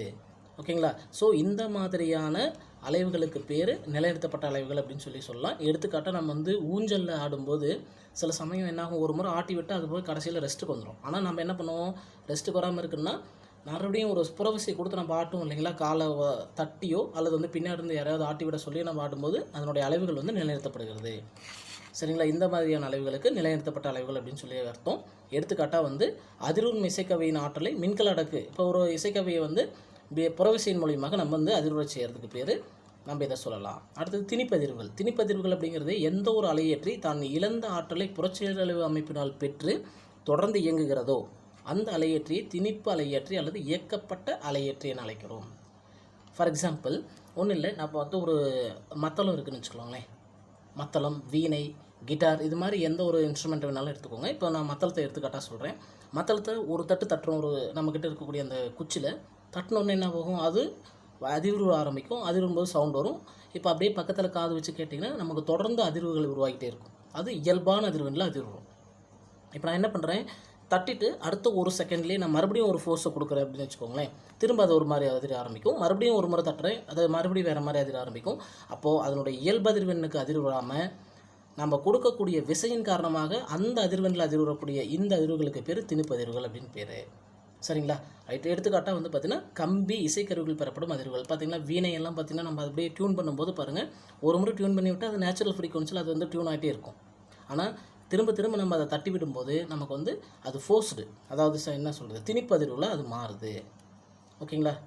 ஓகே. அடுத்தது ஒத்ததிர்வுனா என்ன அப்படின்னு சொல்லி பார்க்கலாம். அதாவது ஒத்ததிர்வு அப்படிங்கிறது திணிப்பதிர்னுடைய ஒரு சிறப்பு நிகழ்வு அப்படின்னு சொல்லுவாங்க. பார்த்தீங்கன்னா இங்கே புறச்சீரலைவு விசையின் அதிர்வெண்ணும் அதிர்வுறும் பொருளினுடைய இயல்பு அதிர்வெண்ணும் சமமாக இருக்கும். ஒன்றும் இல்லை, இப்போ நான் மத்தளம் தட்டுறேன்னு சொன்னேன், அந்த மத்தளம் தட்டக்கூடிய அந்த தட்டி விட்டோம்னா அது இயல்பாக அதிர்வக்கூடிய அதிர்வெண்ணும் நான் விசை புறவிசையாக கொடுக்குற இல்லையா அந்த விசையினோட அதிர்வெண்ணும் சமமாக இருந்ததுன்னா இந்த ரெண்டு அதிர்வுகளும் சேர்ந்து ஒன்று என்ன சொல்கிறது, ரெண்டு அடிஷன் ஆகி நமக்கு பெரும வீச்சு நிலையை அதிகரிக்க ஆரம்பிக்கும். அப்போ பெரும வீச்சு நிலை அடையும் போது நமக்கு அதிகப்படியான அதிர்வெண்ணும் அலைவுகளும் கிடைக்கும். ஸோ இந்த நிகழ்வை தான் நம்ம வந்து ஒத்ததிர்வு அல்லது ஒத்ததிர்வு அலைவுகள் அல்லது அதிர்வுகள் அப்படின்னு நம்ம சொல்கிறோம். எடுத்துக்காட்டால் ஒளியால் கண்ணாடி உடைதல். ஒளியால் எப்படி கண்ணாடி உடையும், யூடியூப்பில் செக் பண்ணிங்கன்னா உங்களுக்கு தெரியும். சின்ன சின்ன சவுண்டு, கீங்கிற சவுண்டை வச்சு நம்ம வந்து என்ன பண்ணலாம், ஒரு சின்ன கிளாஸை பிரேக் பண்ணலாம். இன்னும் நிறைய இருக்குது. சரிங்களா? இதெல்லாமே வந்து பார்த்திங்கன்னா நமக்கு ஒத்ததிர்வுகளுக்கு எடுத்துக்காட்டாக சொல்லலாம். அடுத்ததாக வந்து பார்த்திங்கன்னா இதை நம்ம எங்கே பயன்படுத்துகிறோம், உங்களுக்கு நம்ம நடைமுறை வாழ்க்கையில் எங்கே இருக்குது அப்படின்னு சொல்லி பார்த்திங்கன்னா நம்ம ரேடியோ, அப்புறம் டிவியெல்லாம் வந்து நம்ம கேடிவி வேணும்னா கேடிவி வைக்கிறோம், சன் டிவி வேணும்னா சன் டிவி வைக்கிறோம், அல்லது வந்து சன் மியூசிக் வேணும்னா சன் மியூசிக் சேனல்லாம் டியூன் பண்ணுறோம் இல்லைங்களா. அப்போ நம்ம கொடுக்கக்கூடிய அந்த பர்டிகுலர் ஃப்ரீக்வன்சி அந்த சேனலோடைய ஃப்ரீக்வன்சியோட மேட்ச் ஆகும்போது நமக்கு ஒத்ததிர்வு ஏற்படும். அந்த ஒத்ததிர்வுனால தான் நமக்கு அந்த சேனல்ஸ் கிடைக்கிது. ஸோ அதே போல் தான் ரேடியோலையும். ஓகேங்களா? ரைட். அடுத்து தான் இப்போ பாருங்கள், ஒரு ஒத்திசைவு அதிர்வுகள் பாலத்தில் ஏற்படுவதை தவிர்ப்பதற்காக பாலத்தின் மீது இராணுவ வீரர்கள் அணிவகுத்து கடந்து செல்ல அனுமதிக்க மாட்டார்கள். இப்போ பார்த்தீங்கன்னா, இப்போது நமக்கு குடியரசு தினம், சுதந்திர தினம், இல்லை ஒரு முக்கிய அரசு விழாக்கள் எல்லாம் வந்து பார்த்திங்கன்னா நமக்கு வந்து வீரர்கள், படை வீரர்கள் வந்து அணிவகுத்து போவாங்க. அப்போ வந்து மார்ச் பாஸ்ட் அப்படின்ற அந்த இது நடந்து போகும். சரிங்களா? அப்படி போகும்போது அவங்க பாருங்கள், ஒரே மாதிரி ஸ்டெப்ஸ் வச்சு போயிட்டுருப்பாங்க. அப்படி ஸ்டெப்ஸ் வச்சு போகும்போது வீரர்கள், இப்போ இவங்க வந்து பாலத்தில் போகிறாங்கன்னு வச்சுக்கோங்களேன். ஃபஸ்ட்டு தரையில் போகும்போது என்னாகும், எல்லோரும் ஒரே மாதிரி கால்களையும் கைகளையும் நீட்டும் போது அந்த கால்கள் கீழே வைக்கும்போது அதனுடைய அதிர்வுகள், ஒவ்வொரு வீரருடைய உருவாக்கக்கூடிய அதிர்வும் இப்போ கிட்டத்தட்ட 100 வீரர்கள் இருக்காங்க. அந்த 100 வீரர்களுடைய அதிர்வுகளும் சேர்ந்து ஒரே மாதிரி இருக்கும். அப்போது ஒரே டைமில் நடக்கிறதுனால இது வந்து ஒத்ததிர்வு அப்படின்னு சொல்லலாம். அப்போது இவருடைய அதிர்வுகளும், அதாவது வீரர்கள் அணிவகுத்து போகும்போது ஏற்படக்கூடிய அதிர்வும், பாலத்துக்குன்னு தனி ஒரு அதிர்வு இருக்கும். சரிங்களா? அதுக்கு இயல்பு அதிர்வு இருக்கும். அப்போ பாலத்தினுடைய அதிர்வும், ஏன்னா இவர்கள் அணிவகுத்து போகும்போது இந்த அதிர்வெண்ணும் பாலத்தினுடைய அதிர்வெண்ணும் ஒன்றுக்கு ஒன்று சமமாயிடுச்சு அப்படின்னா நமக்கு வந்து ஒத்ததிர்வு ஏற்படும். ஒத்ததிர்வின் காரணமாக அந்த பாலமானது பெரும வீச்சை அடைய முயலும். அப்படி பெரும அதிர்வுகளை பெறும்போது அந்த வீச்சின் மதிப்பு மிகப்பெரியதாக இருக்கும்போது பாலமானது இழிந்து விடுவதற்கான வாய்ப்புகள் அதிகமாக உள்ளது. அதனால தான் பாலத்தின் மீது இராணுவ வீரர்கள் அணிவகுத்து செல்ல அனுமதிக்க மாட்டார்கள் அப்படின்றதுக்கான விளக்கம். இங்கே குறிப்பை கவனிங்க. என்னென்னா, ஒரு மின் தூக்கி அப்படின்ற லிஃப்ட்டில் வந்து தனி ஊசலில் வந்து கட்டி தொங்கவிட உட்பட்டிருந்தால் அதனுடைய அலைவுகள் எப்படி இருக்கும், அதனுடைய அலைவு காலம் எப்படி இருக்குன்னு சொல்லி பார்க்கலாம். இப்போ பாருங்களேன், ஒரு லிஃப்டானது ஏங்கிற முடுக்கத்துடன் மேல் நோக்கி இயங்கும்போது அந்த லிஃப்ட் வந்து அதனுடைய தொகுபயன் முடுக்கம் எப்படி இருக்கும் அப்படின்னு சொல்லி பார்த்தீங்கன்னா, அது கூட ஜி கூட அதனுடைய முடுக்கமும் அடிஷனல் ஆகிடும். அப்போது அதுக்குள்ளே இருக்கக்கூடிய சிம்பிள் பெண்டலம் எப்படி ஆசிலேட் ஆகும், அதாவது அலைவு நேரம் எப்படி இருக்கும் அப்படின்னு சொல்லி பார்த்தீங்கன்னா, T=2π√L/Gங்கிறது தான் ஃபார்முலா. அப்போ ஜிக்கு பதிலாக G+Aன்னு போடும்போது அதனுடைய முடுக்கம் அதிகரிக்குது. அப்போ முடுக்கமும் அலைவு காலமும் எதிர்தகவில் இருப்பதனால் முடுக்கம் அதிகரிக்கிறதுனால அலைவு காலம் குறையும். சரிங்களா? அப்போ ஒரு லிஃப்ட்டுக்குள்ளே இருக்கக்கூடிய சிம்பிள் பெண்டுலம் அப்படின்ற தனி ஊசலினுடைய அலைவு காலம் குறையும். சரிங்களா? ரைட். அடுத்தது வந்து பாருங்கள், அதே முடுக்கத்தோட ஏங்கிற முடுக்கத்தோட அந்த லிஃப்ட்டு கீழ் நோக்கி இயங்குதுன்னு வச்சுக்கோங்களேன். அப்படி கீழ் நோக்கி இயங்கும்போது அதனுடைய தொகுப்பயன் முடுக்கம் அப்படிங்கிறது G=G-Aன்னு எழுதப்படும். சரிங்களா? அப்போது இதை நம்ம ஆல்ரெடி ஸ்டடி பண்ணியிருக்கோம். ஸோ அதனால் நான் எப்படி வந்துச்சுன்னு சொல்லலை. அப்போ அலைவு காலம் எப்படி இருக்கும், அந்த தனி ஊசலோட அலைவு காலம் என்னவாக இருக்குன்னா T=2π√L/G-Aன்னு வரும். அப்போ G-Aனா முடுக்கம் குறையுது. அப்போ முடுக்கம் குறைஞ்சுன்னா அலைவு காலம் அதிகரிக்கும். அப்போ லிஃப்ட் வந்து கீழ் நோக்கி இயங்கும்போது அந்த லிஃப்ட்டுக்குள்ளே இருக்கக்கூடிய தனி ஊசலோட அலைவு காலம் அதிகரிக்கும். சரி, இப்போ மின் தூக்கி வந்து, அதாவது அந்த லிஃப்டானது அந்த ஜிங்கிற புவியீர்ப்பு விசையை விட, முடுக்கத்தை விட அதிகமான முடுக்கத்தில் கீழ் நோக்கி இயங்குதுன்னு சொல்லி எடுத்துக்கலாம். அப்போது தொகுப்பையின் முடுக்கம் அப்படிங்கும்போது A-Gன்னு வந்துடும். ஏன்னா ஏ தான் இப்போ இங்கே அதிகம். அப்போ A-Gன்னு போட்டிங்கன்னா T=2π√L/A-Gன்னு வரும். இப்போ என்ன நடந்திருக்கும் அப்படின்னு சொல்லி பார்த்தீங்கன்னா, ஆக்சுவலாக லிஃப்ட்டில் வந்து சிம்பிள் பெண்டுலம் எப்படி, அதாவது அந்த தனி ஊசலானது எப்படி தொங்கிட்டு இருந்திருக்கும், ஆடிட்டு இருந்திருக்கும் அப்படின்னு சொல்லி ஒரு அசம்ஷன் பார்த்தீங்கன்னா, இதுதான் வந்து லிஃப்ட்னா இந்த லிஃப்ட்டுக்குள்ளே இப்படி சிம்பிள் பெண்டுலம் இருந்திருக்கு. இந்த அதாவது தனி ஊசலானது இப்படி அலைவுகளை ஏற்பட்டிருக்கும். ஆனால் இப்போது இந்த கண்டிஷனுக்கு, அதாவது A-Gங்கிற கண்டிஷனுக்கு அந்த தனி ஊசல் எப்படி அலைவுகள் விட்டுருக்குன்னா இப்படி தலைகளாக போயிருக்கும். இதுதான் லிஃப்ட்டு. இப்படி தலைகளாக போயிட்டு இப்படி தலைகளாக ஆசிலேட் ஆக ஆரம்பிச்சிருக்கும். புரியுதுங்களா? ஸோ பெரும புயல், அதாவது தலைகளாக திரும்பி அதனுடைய பெரும உயரப்புள்ளியை பொறுத்து அலைவுற ஆரம்பிச்சிருக்கும். ஓகேங்களா? சரி, அடுத்தது வந்து பாருங்கள், இப்போ மின்தூக்கி கீழ் நோக்கி விழுகுது. கீழே விழும்போது தொகுப்பயன் முடுக்கம் வந்து எந்த முடுக்கத்தில் விழுகுதுன்னா ஏங்கிற முடுக்கத்திலே விழுகுது. ஏ வந்து G== அப்படின்னு சொல்லியிருக்கான். சரிங்களா? அதான் ஃப்ரீ ஃபால் அப்படின்னு சொல்லுவோம் இல்லையா? ஸோ அந்த கண்டிஷன். அப்போது இப்போ தொகுப்பயன் முடுக்கம் சுழி. அப்போ தொகுப்பயன் முடுக்கம் சுழினா அலைவு காலம், அதாவது இன்ஃபினிட்டி அப்படின்னு சொல்லுவோம். ஆக்சுவலாக இந்த இடத்துல வந்து அந்த ஊசலானது அலைவுறாது, அதனுடைய இயக்கம் நிறுத்தப்படும் அப்படின்ட்டு சொல்லப்பட்டிருக்கு. ஆனால் அப்படி ஒரு கண்டிஷன் நம்ம சொல்ல முடியாது. அதனால் அடுத்ததாக ஒரு தனி ஊசலானது கிடைத்தளத்தில் ஏங்கிற முடுக்கத்துடன் இயங்க கொண்டு இருக்கக்கூடிய காரில் வைக்கப்பட்டிருக்கு அப்படிங்கும்போது அதன் மீது செயல்படக்கூடிய தொகுப்பயன் முடுக்கம் என்னவாக இருக்கும்? தொகுப்பயன் முடுக்கம் நம்ம ஆல்ரெடி இந்த கண்டிஷன் படிச்சிருப்பீங்க, √G² + A² அப்படின்னு சொல்லி படிச்சிருப்பீங்க. ஏன்னா ஆக்சலரேஷன் டியூ டு கிராவிட்டி அப்படின்ற முடுக்கம், புவியீர்ப்பு முடுக்கம் கீழ் நோக்கியும் காரினுடைய இயக்கம், அதாவது அதனுடைய முடுக்கம் A இந்த திசையிலையும் ஒன்றுக்கு ஒன்று இப்படி செய்யும். அதாவது பாருங்களேன், காரினுடைய முடுக்கம் இந்த திசையில் இருக்குது, தனி ஊசலுடைய முடுக்கம் இந்த திசையில் இருக்குது. அப்போ தொகுப்பயன் முடுக்கம் இந்த திசையில் இருக்கும் நமக்கு. ஓகேங்களா?